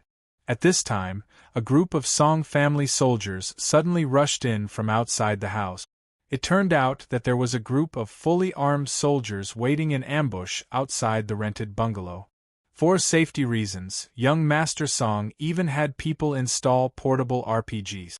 The soldiers who rushed in saw the woman on the ground and immediately became nervous. Military advisor, what happened? I'm fine. Song Haoran shook his head and suddenly looked at the soldier and said, help me prepare something. Okay. The soldier hurriedly said, what do you need?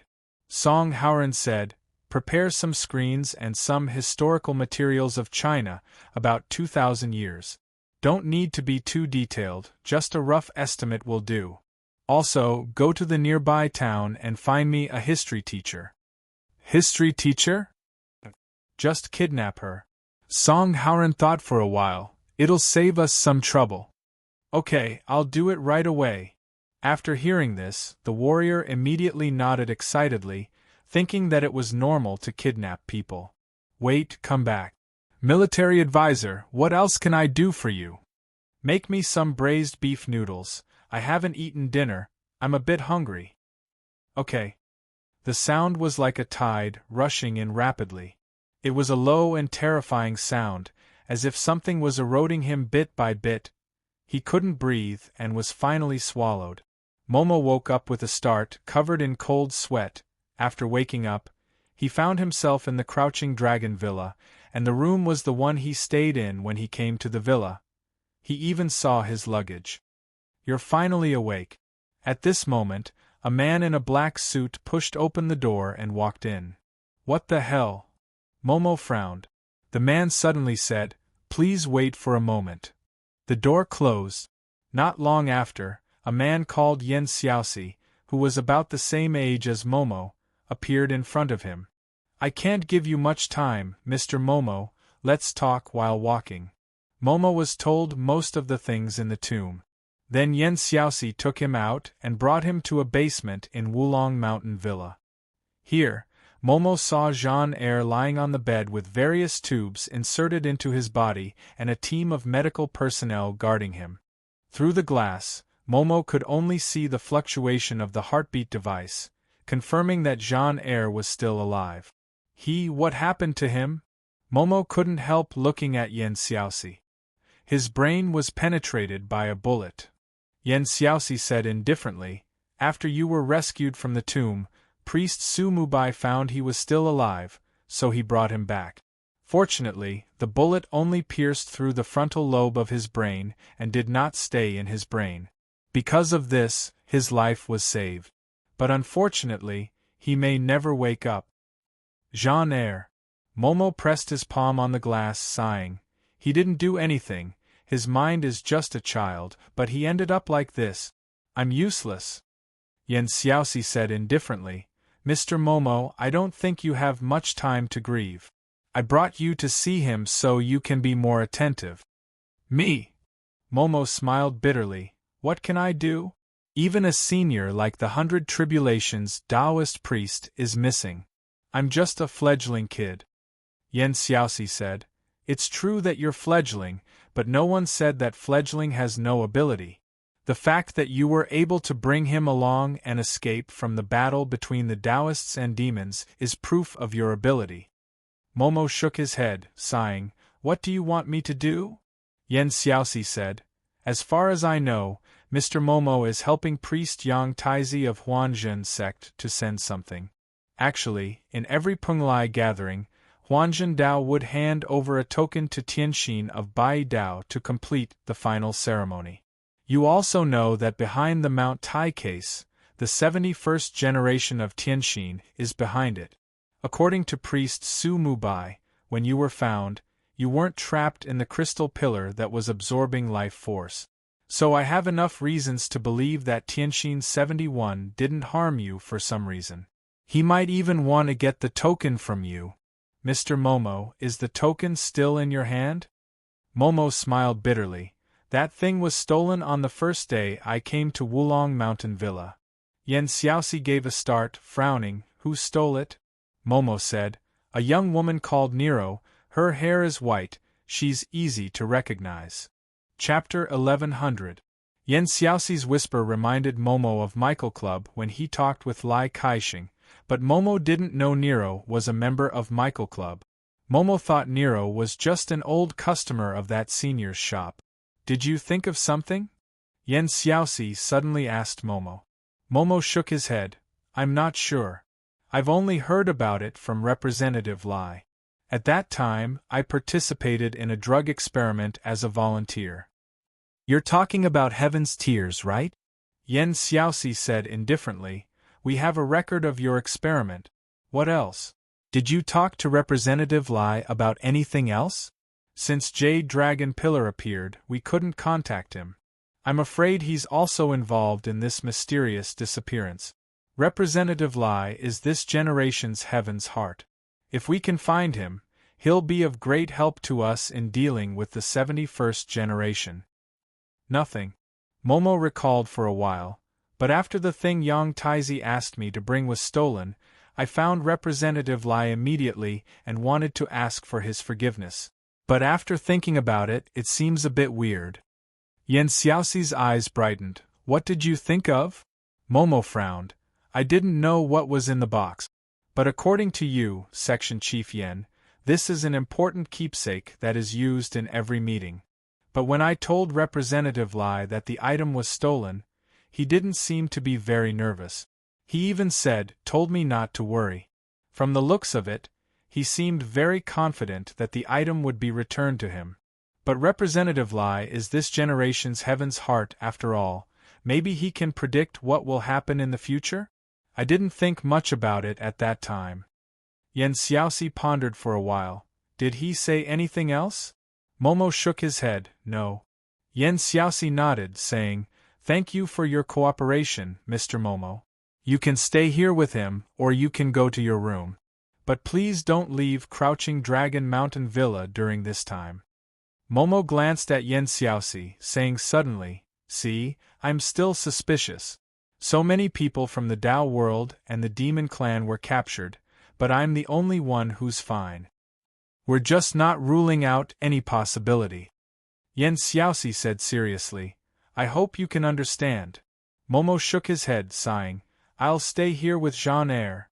Oh, can I communicate with the outside world? With so many things happening, I have to tell my master about it.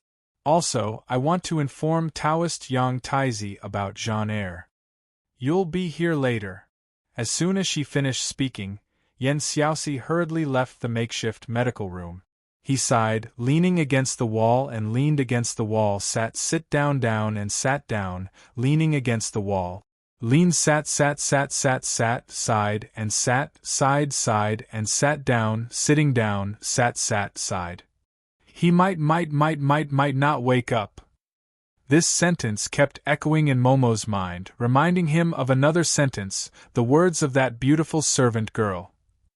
T.S.'s you could get Tess.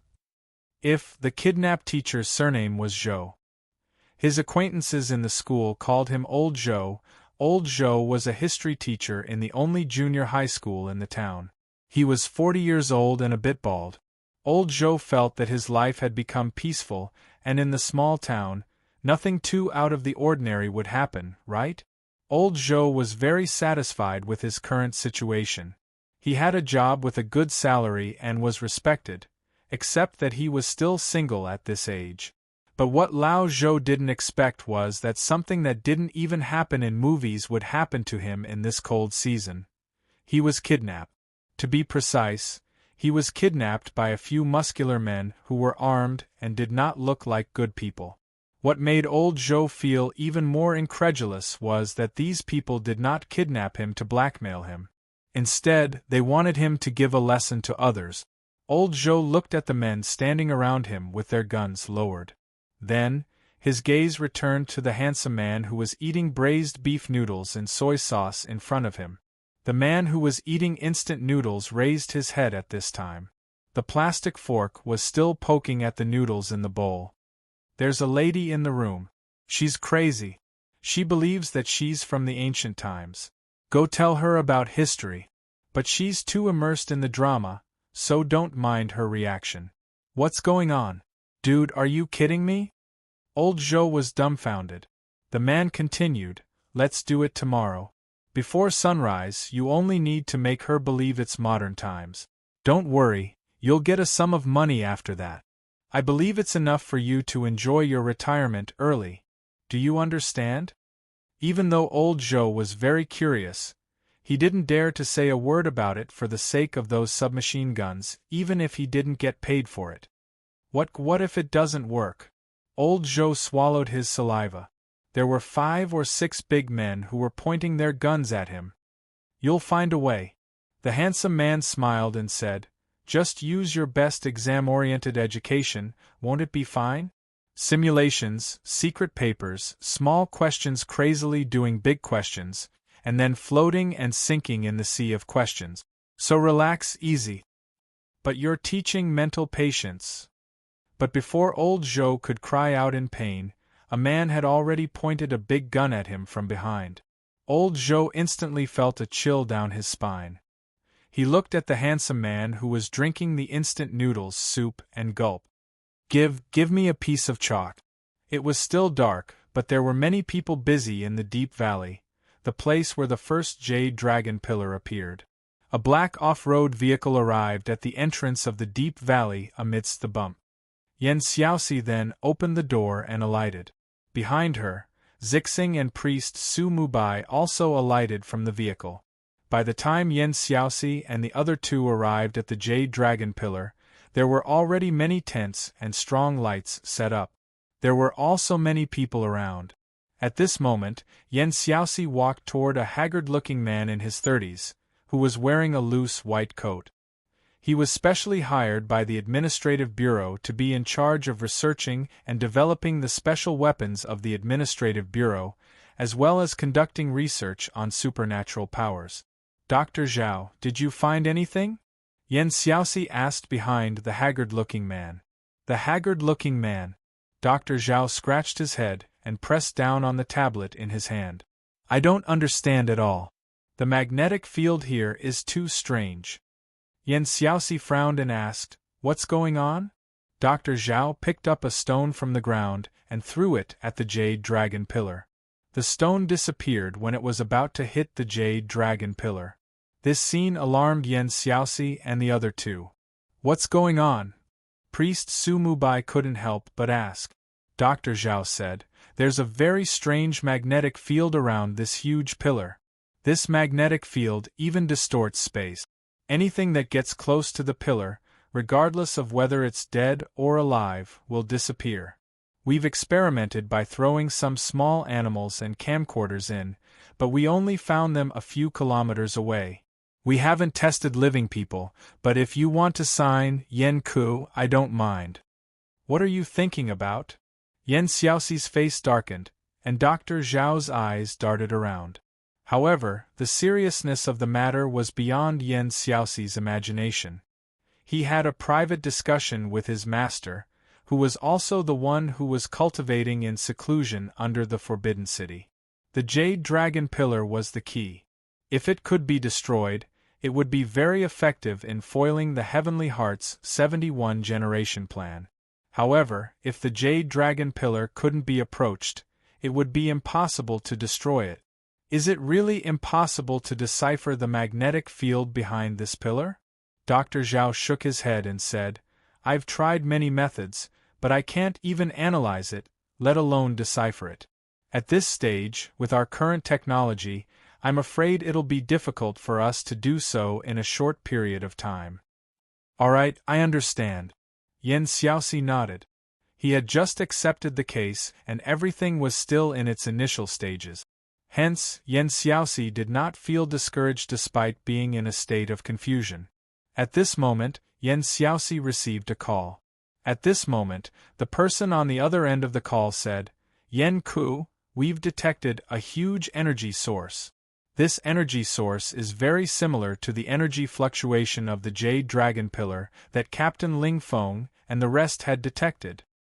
Where is it? At the cliff of the Fan. At the cliff of the Fan. At this moment, more than 10 off-road vehicles drove into the heavily eroded cliff at the same time. However, the rugged mountain road made it extremely difficult for them to advance. It wasn't until the sun had risen that the group of off-road vehicles stopped and arrived at the location of the energy source they had detected. When they got out of the car, Yen Xiaoxi wore a gray-black bulletproof vest and was equipped with 2 guns. At this time, he also gave a similar bulletproof vest to Zixing and Su Mubai and asked them to wear it. This thing is useless. However, Purple Star shook her head. Although a bulletproof vest could block bullets, it was like a piece of white paper against extraordinary attack. This is different from the vest you know, Yen Xiaoxi said directly. This is developed by us using the most advanced nanotechnology. The weaving technique is based on the Vermilion Bird clan's flame feather clothes and improve. As he spoke, Yen Xiaoxi suddenly aimed his gun at one of the vests. The muzzle of the gun whistled, and the bullet burst out of the chamber, instantly exploding into a ball of fire on the vest. However, only a very shallow mark was left on the vest, and as Yen Xiaoxi shook it, these marks quickly disappeared. Taoist bullets? Su Mubai looked at it in surprise. He knew that there were several sects in Taoism that had been immersed in strange techniques and had always been in a cooperative relationship with the administration.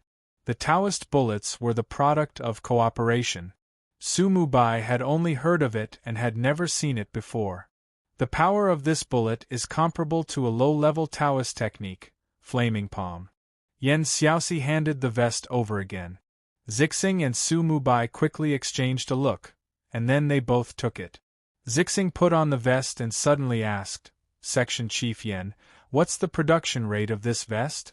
Yen Xiaoxi ordered the people to start searching nearby and said casually, the production rate is not high. The main reason is that the weaving technique is difficult to replace with machines. At most, 3 pieces can be produced in a month. Zixing and Taoist Su Mubai quickly exchanged glances again. They saw the worry in each other's eyes. In this era where Taoist demons were declining, how much more advanced technology had humans secretly mastered? Yen Ku, there's a discovery. At this moment, a whistling sound came from the hillside. Everyone quickly gathered and moved forward along the hillside. However, at this moment, the hillside suddenly trembled. On the hillside, huge rocks suddenly began to roll down. Everyone, be careful! Yen Xiaoxi shouted. Don't panic, this is just an illusion. A huge rock directly rolled to the front of an agent from the administration and passed through his body. This agent did not suffer any substantial injuries except for being shocked. After the chaos, Yen Xiaoxi put on the night vision goggles and observed the situation on the hillside. Her gaze moved back and forth on the hillside. Suddenly, Yen Xiaoxi's gaze stopped. In the green light of the night vision goggles, she saw a figure standing on a rock on the hillside. The person looked down with his hands behind his back and a bronze mask on his face. Tianxin of the 71st generation? Yen Xiaoxi shouted in a deep voice. The man with the bronze mask on the hillside said in a hoarse voice, I heard that there's a rising star in the administration in the recent 2 years, and he's even the disciple of the fire cloud evil god. Today, I see that he really lives up to his reputation. He saw through the illusion with just one look. Yen Xiaoxi was indifferent to such a compliment, but she made a different hand gesture with her hands behind her back. Her hand gesture was soon seen by several senior agents behind her. Tianxin of the 71st generation, your conspiracy has been seen through. Yen Xiaoxi said coldly, don't be stubborn. If you're willing to surrender and release the missing Taoist Master Baijie and the others, I can help you get a lenient sentence.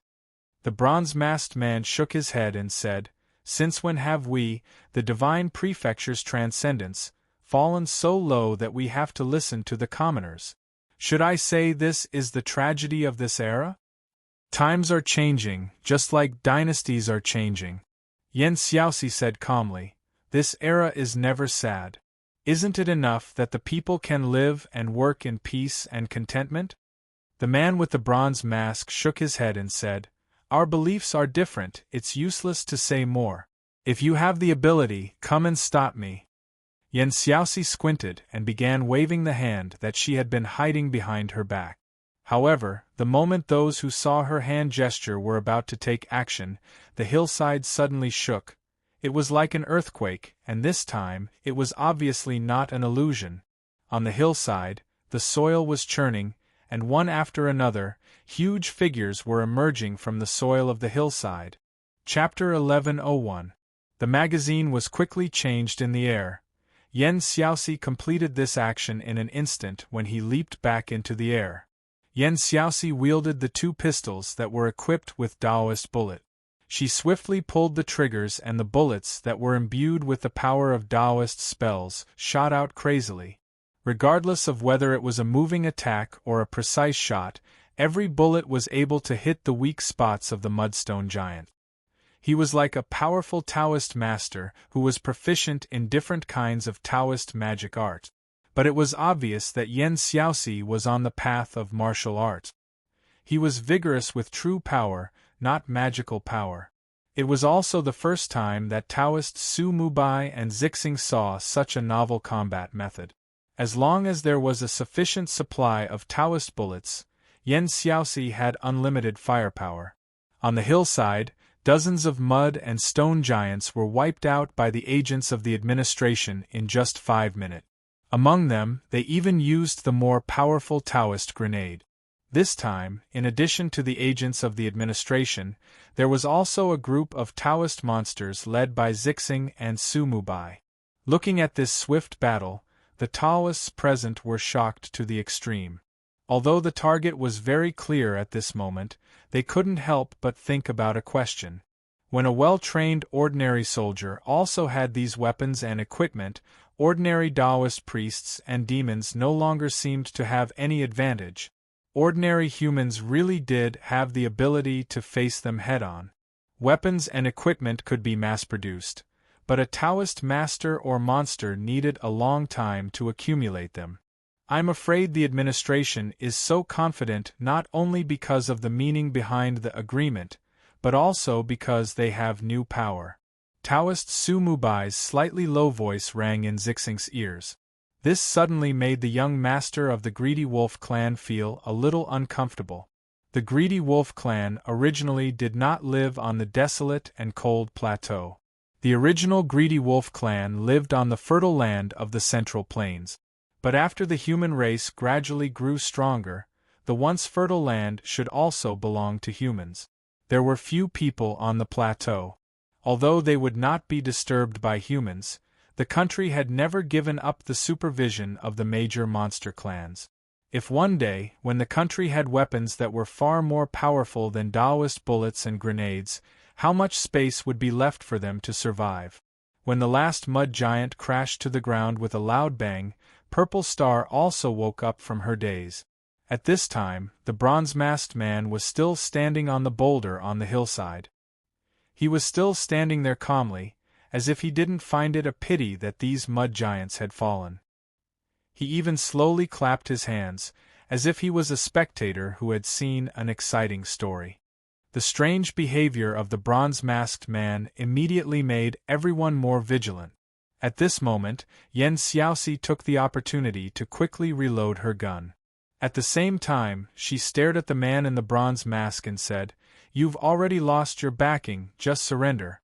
Do you really think you can still leave calmly when so many of us are surrounding you?" "Maybe not." The bronze-masked man shook his head and said slowly, "Section Chief Yan, right? I have a few questions that I would like to ask you. Are you okay with that?" Yan Xiaoxi sneered, stalling for time. The bronze-masked man shook his head and said calmly, "It takes a month to refine each of these mud monsters. Apart from time, it also requires a lot of materials and a lot of magical power. For a slightly talented apprentice, it would take at least 20 years for them to learn how to make it. I wonder how long it takes to refine a set of equipment like yours, Section Chief Yen? Yen Xiaoxi said calmly, I'm not obligated to tell you. However, Yen Xiaoxi had already sensed that something was amiss. He secretly made a hand gesture, and several agents from the administrative bureau locked their long-range sniper rifles on the bronze-masked man at the same time. Let me tell you, then, the bronze-masked man said calmly, let's just talk about your gun. The production of the gun itself is not difficult, and it can be produced through the assembly line of the military factory. Hence, the time required is negligible. The difficult part is the bullets used, which have to be carefully engraved with a miniature array formation to produce Taoist magic. This part requires manpower. However, the pattern of the array formation is fixed, and even an apprentice can complete it. An apprentice can refine about 80 to 100 bullets a day. Take the extermination battle just now as an example. You guys shot a total of 3,973 bullets. In other words, 10 apprentices only need 4 days to refine the bullets used in this battle. 4 days versus 20 years. What do you think, Section Chief Yen? Yen Xiaoxi did not answer and instead made a hand gesture. The snipers in the distance immediately pulled the trigger. In the white sky, several streams of light flashed past, and several huge flames suddenly exploded in front of the bronze-masked man. The power was so great that it directly blew up the huge rock that the bronze-masked man was standing on. The wind blew away the smoke and dust, but the bronze-masked man stood where he was, unscathed. There seemed to be an invisible barrier in front of him that protected him. Let's take the bullets that shot me as an example. With such power, I don't know how many of the demons present or the Tao world passageway can withstand it directly. The expressions of the Tao demons below changed slightly at that moment.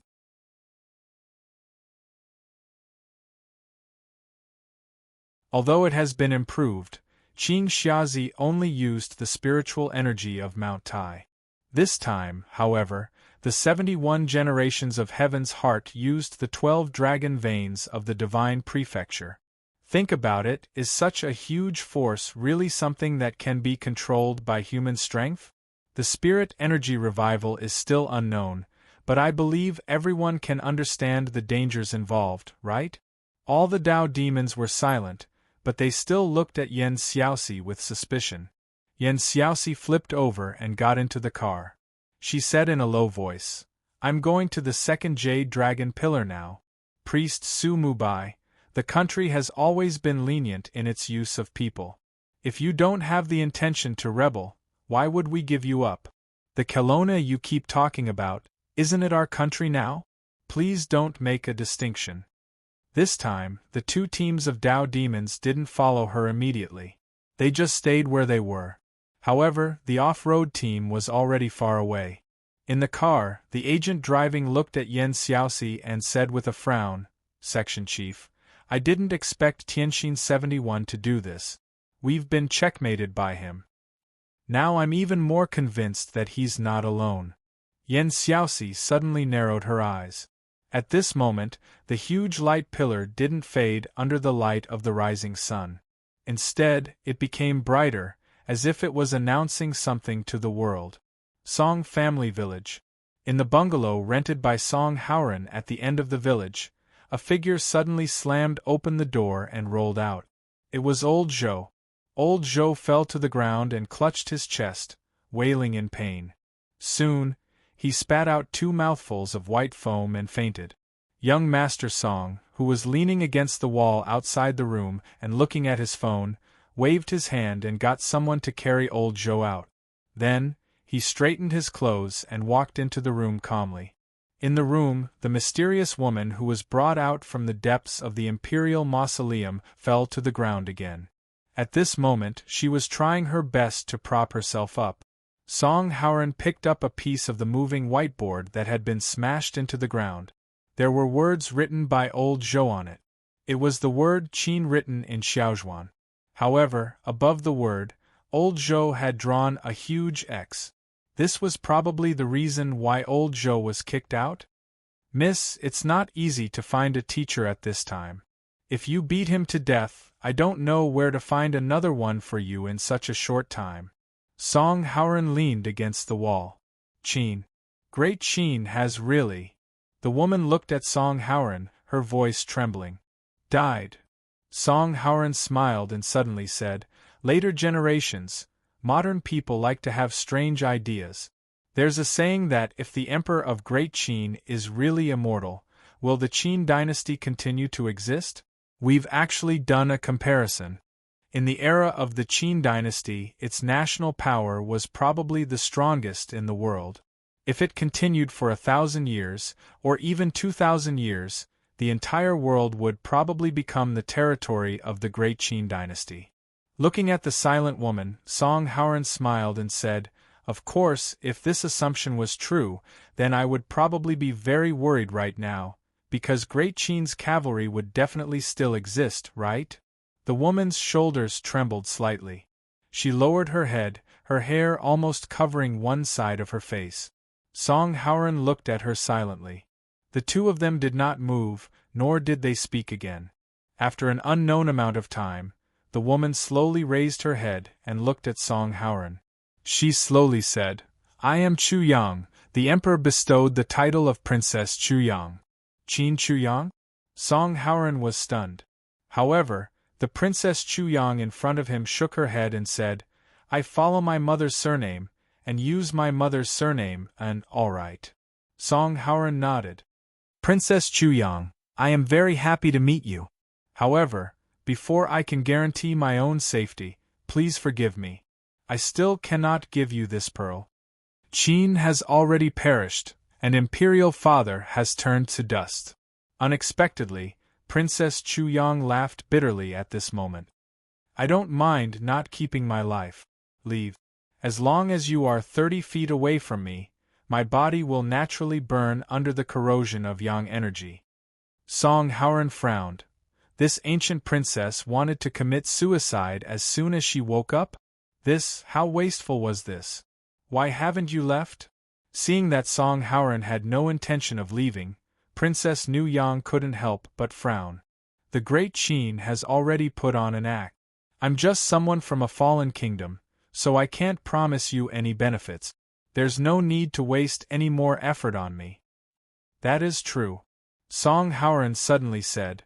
However, the fact that the princess was able to live for 2,000 years is already a very inconceivable matter. I think that as long as this news is announced, there will definitely be countless people who want to study why the princess has such a long lifespan. There will also be people who will pay a high price to buy the princess from me, right?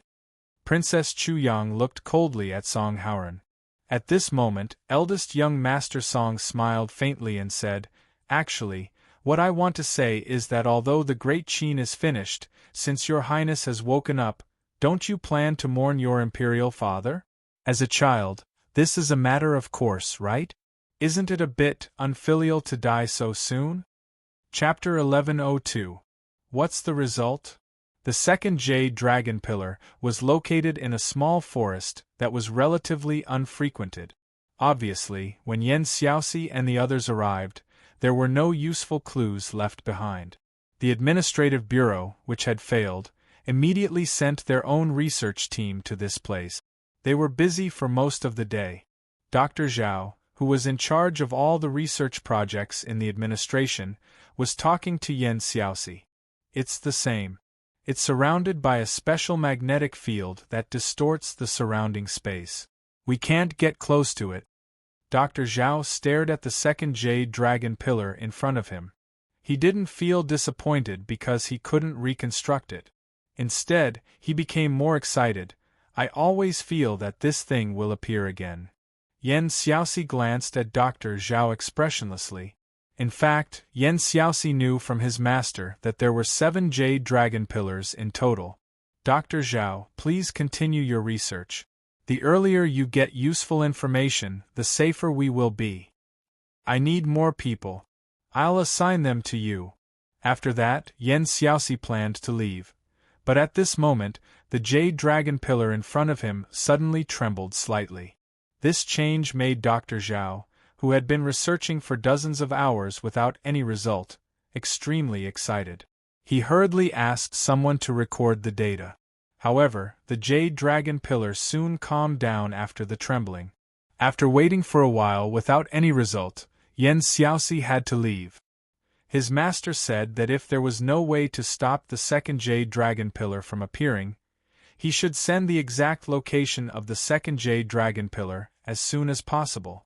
When he left, a thin layer of fog appeared in the small forest. The day after Song Haoren came back safely, Zhang Qingrui took Mr. Seven to visit the Song family's ancestral home again. Earlier, not long after Zhang Qingrui and Mr. Seven finally finished their cooperation, Zhang Qingrui had already told her grandmother what had happened through a long-distance call. The old lady must have talked to Song Tianyu on the phone before Zhang Qingrui's arrival. Therefore, when Zhang Qingrui came to visit, Mr. Song didn't look bad at all. Song Tianyu didn't say a word about what happened after that. Zhang Qingrui and Mr. Seven stayed for a while, then declined Song Tianyu's invitation to stay for dinner and left in a hurry. Before leaving, Song Ying called Zhang Qingrui over, and they went to a corner of the yard. "Are you going back directly?" Song Ying asked curiously. Zhang Qingrui nodded. "Grandmother asked me to come home tonight. I have something to deal with at home." Song Ying nodded her head in understanding. As the daughter of a big family, if she wasn't determined to be the type to just eat and wait for death, she would basically be very busy. "All right, it's rare to find a friend to talk to." Zhang Qingrui smiled and gestured for him to keep in touch. The two looked at each other and smiled. "By the way, do you remember what happened when we went for an outing a few days ago?" Song Ying suddenly asked. Zhang Qingrui couldn't help blushing, but she pretended to be calm. "It's really not a good memory. Why do you suddenly mention it?" Song Ying said, "Do you remember who else was there other than you, me, and that dead head of my uncle?" Zhang Qingrui was stunned. She lowered her eyebrows and pondered for a while, then shook her head. "It seems to be just the three of us. Is there anyone else?" "I feel." Song Ying shook her head. "Forget it, maybe I'm wrong." Zhang Qingrui chuckled. "Maybe you're too tired. Have a good rest.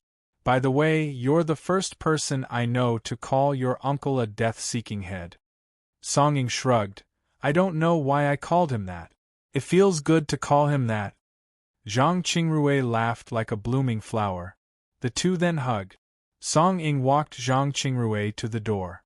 Zhang Qingrui looked back at the Song family's ancestral house, and then got on the car thoughtfully, leaving Song Village and heading for the airport. But Zhang Qingrui didn't expect that when she arrived at the airport and was about to take a flight, she was told by the airport staff that all flights were temporarily suspended due to the weather. When did this happen? Zhang Qingrui, who was resting with her eyes closed in the lounge, looked out of the window and found that there was a thick white fog around the airport. At the same time, the TV news was also reporting on this matter. Near Mount Tai, there were many places where an unknown thick fog had appeared. On the TV, the reporters were so dark that they couldn't even see their own fingers.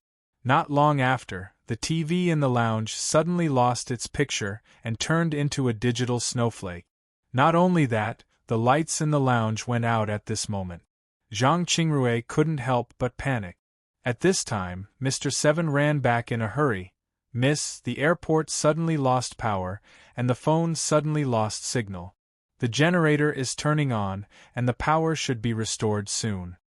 Zhang Qingrui opened her mouth in surprise. Basically, a blackout like this wouldn't happen in the airport. She subconsciously looked out of the window at the gradually thickening white fog, and inexplicably felt her heart palpitate. What on earth? The blackout didn't only happen in the airport. At this moment, there was a large-scale blackout near Mount Tai. Places with independent power generation systems quickly restored power, but most places weren't so lucky. The thick fog unknowingly filled the city, suburbs, factories, rivers and forests. No one knew the source of the thick fog, but it felt as if its appearance was to devour human civilization. In the world of thick fog and electricity loss, similar sounds could be heard everywhere. The sound of falling, crashing, cursing, something falling from a high altitude, the sound of cars crashing on the road. The sound of children crying, the sound of pets roaring, the sound of glass shattering, the sound of explosions. Momo had stayed in the underground treatment room of Wulong Mountain Villa for a whole night and a whole day. Such a short period of lack of sleep was nothing for a cultivator like Momo. But the lights around suddenly dimmed, which startled Momo. He hurriedly got up, only to see the instruments placed beside Jean Eyre in the isolation room were in the state of being restarted. After a night, only a female medical staff was left to look after Jean Eyre. Because the operation was over and Jean Eyre was in the observation period, the doctors naturally wouldn't look after him all the time. It seems that there's a blackout. The nurse looked around with confusion. Momo had a whim. He left the nurse here and walked out of the underground treatment room alone, but when he returned to the ground, he saw a hazy world. The fog, Momo seemed to have seen it before, or he had experienced it once. Before the New Year's Eve, such a thick fog had appeared. It was also in that fog that Momo had a relatively direct impression of the club. It was neither good nor evil, just doing its so-called business. At this moment, there weren't many people left in Wulong Mountain Villa. Since the second Jade Dragon Pillar appeared, Yen Xiaoxi had increased the intensity of the search. Except for the logistics staff, almost everyone was sent out. Momo wandered around the manor for a long time before finally arriving at a courtyard. Here, Momo saw a white-haired man with his eyes closed. He was looking outside the courtyard wall at this moment. But at this moment, Momo felt a chill on his back. A strong sense of danger stimulated his nerves, making him instinctively react. In the thick fog, Momo lowered his body, waving his arm and pinching his fingers into a sword gesture, pointing out rapidly. With a sound of Momo's fingers seemed to have touched a hard steel plate, faintly hurting. He was shocked. "Who is Chang He of Dragon Tiger Mountain to you?" At this moment, a figure slowly walked out. It was a middle-aged man in a tang suit. This man's aura was as heavy as a mountain, reminding Momo of Huang Baifu whom he had fought before. In his impression, when Huang Baifu had strange tiger stripes on his body, it was a similar pressure. "My teacher." Momo calmed himself down, keeping alert. He knew he must have met a real senior master. Chang He's disciple, not bad. You're the junior who caused a lot of trouble in the demon realm and Taoist realm, right? Momo's face tensed up. The man in tang suit nodded, waving his hand. "Relax, I won't attack you. However, when you reach the 9th stage of the Dragon Tiger Sutra, even if you don't look for me, I will look for you." Momo gave a start, thinking that his teacher Chang He had only reached the 9th level after so many years. How long would it take for him to reach the 9th level? But this man in tang suit called out his teacher's name. Was he an acquaintance of his teacher? But the man in tang suit said, "You're only in your 20s, right? You've reached the 7th level, so you should have comprehended the union of man and nature twice. And it was only recently. This proves that you have good talent. I believe that day won't be far away." Momo was really shocked now. This man in tang suit only glanced at him once and he could see through his disguise? "Senior, may I ask who you are?" "Me?" The man in tang suit smiled casually. "I'm just an ordinary man, you can call me old man, how can I?" Momo shook his head. But this man in tang suit didn't pay attention to Momo. Instead, he walked straight to the gray-haired man in the courtyard, asking in a muffled voice, "Blind man, there's a blackout and dense fog outside. Is this caused by your senior brother?" The white-haired man was none other than Mr. Blind. Mr. Blind shook his head. "I don't know either, but I'm afraid it's not far from the truth. Senior, I've seen such thick fog once." Momo frowned. It appeared the day before New Year's Eve. "Tell me about it," the man in tang suit said directly. At this moment, Momo didn't conceal too much, but subconsciously concealed the fact that Miss Maid saved Nero's life. But Mr. Blind and the man in Tang's suit could both hear that Momo was hiding something, but they didn't ask clearly. You mean, the white soul called itself Xianyuan? Mr. Blind frowned slightly. Momo nodded, looking solemn. They're very powerful, especially the latter one. He seemed to be able to summon a golden light from the earth. Momo didn't know who was more powerful between Gongsun Xiu and this man in Tang's suit. But in the latter part of the battle, it was Miss Servant Girl who defeated Gongsun Xiu. If Miss Servant Girl was so powerful, what realm was Senior Luo in? Momo couldn't help being absent-minded. Yes, it's them. At this moment, Mr. Blind slowly exhaled. I've heard that there are countless secret treasures hidden in the Xianyuan Palace. One of them is said to be made from the bones of the Count of Wind and the Lord of Rain. It can summon wind and rain and change the weather of the 4 seasons. Are you sure it's Xianyuan Palace? The man in Tang's suit frowned. Mr. Blind shook his head. I'm just guessing. I can't figure it out now. But I believe my senior brother is the same. Because now, Heaven's secrets seem to have been locked. Something must have happened in a place that I don't know about. The man in Tang's suit muttered, Xianyuan Palace is involved? The 71 generations of Tianxin is troublesome enough. Now Xianyuan Palace is involved. By the way, there are so many guests today. Mr. Blind seemed to be enlightened by the words of the man in Tang's suit. He shook his head, looking at a place in the courtyard. Momo also looked at the direction of the 2 seniors. He saw 3 shadows appear in the thick fog. The shadows were standing on the wall of the courtyard. Momo couldn't help but feel nervous. Among the 3 shadows, 2 had powerful magic power waves that were far stronger than his, while the third one was emitting a gloomy and cold demonic power. Senior, what's this? Find a place to guard yourself. The man in Tang's suit raised his head and kicked.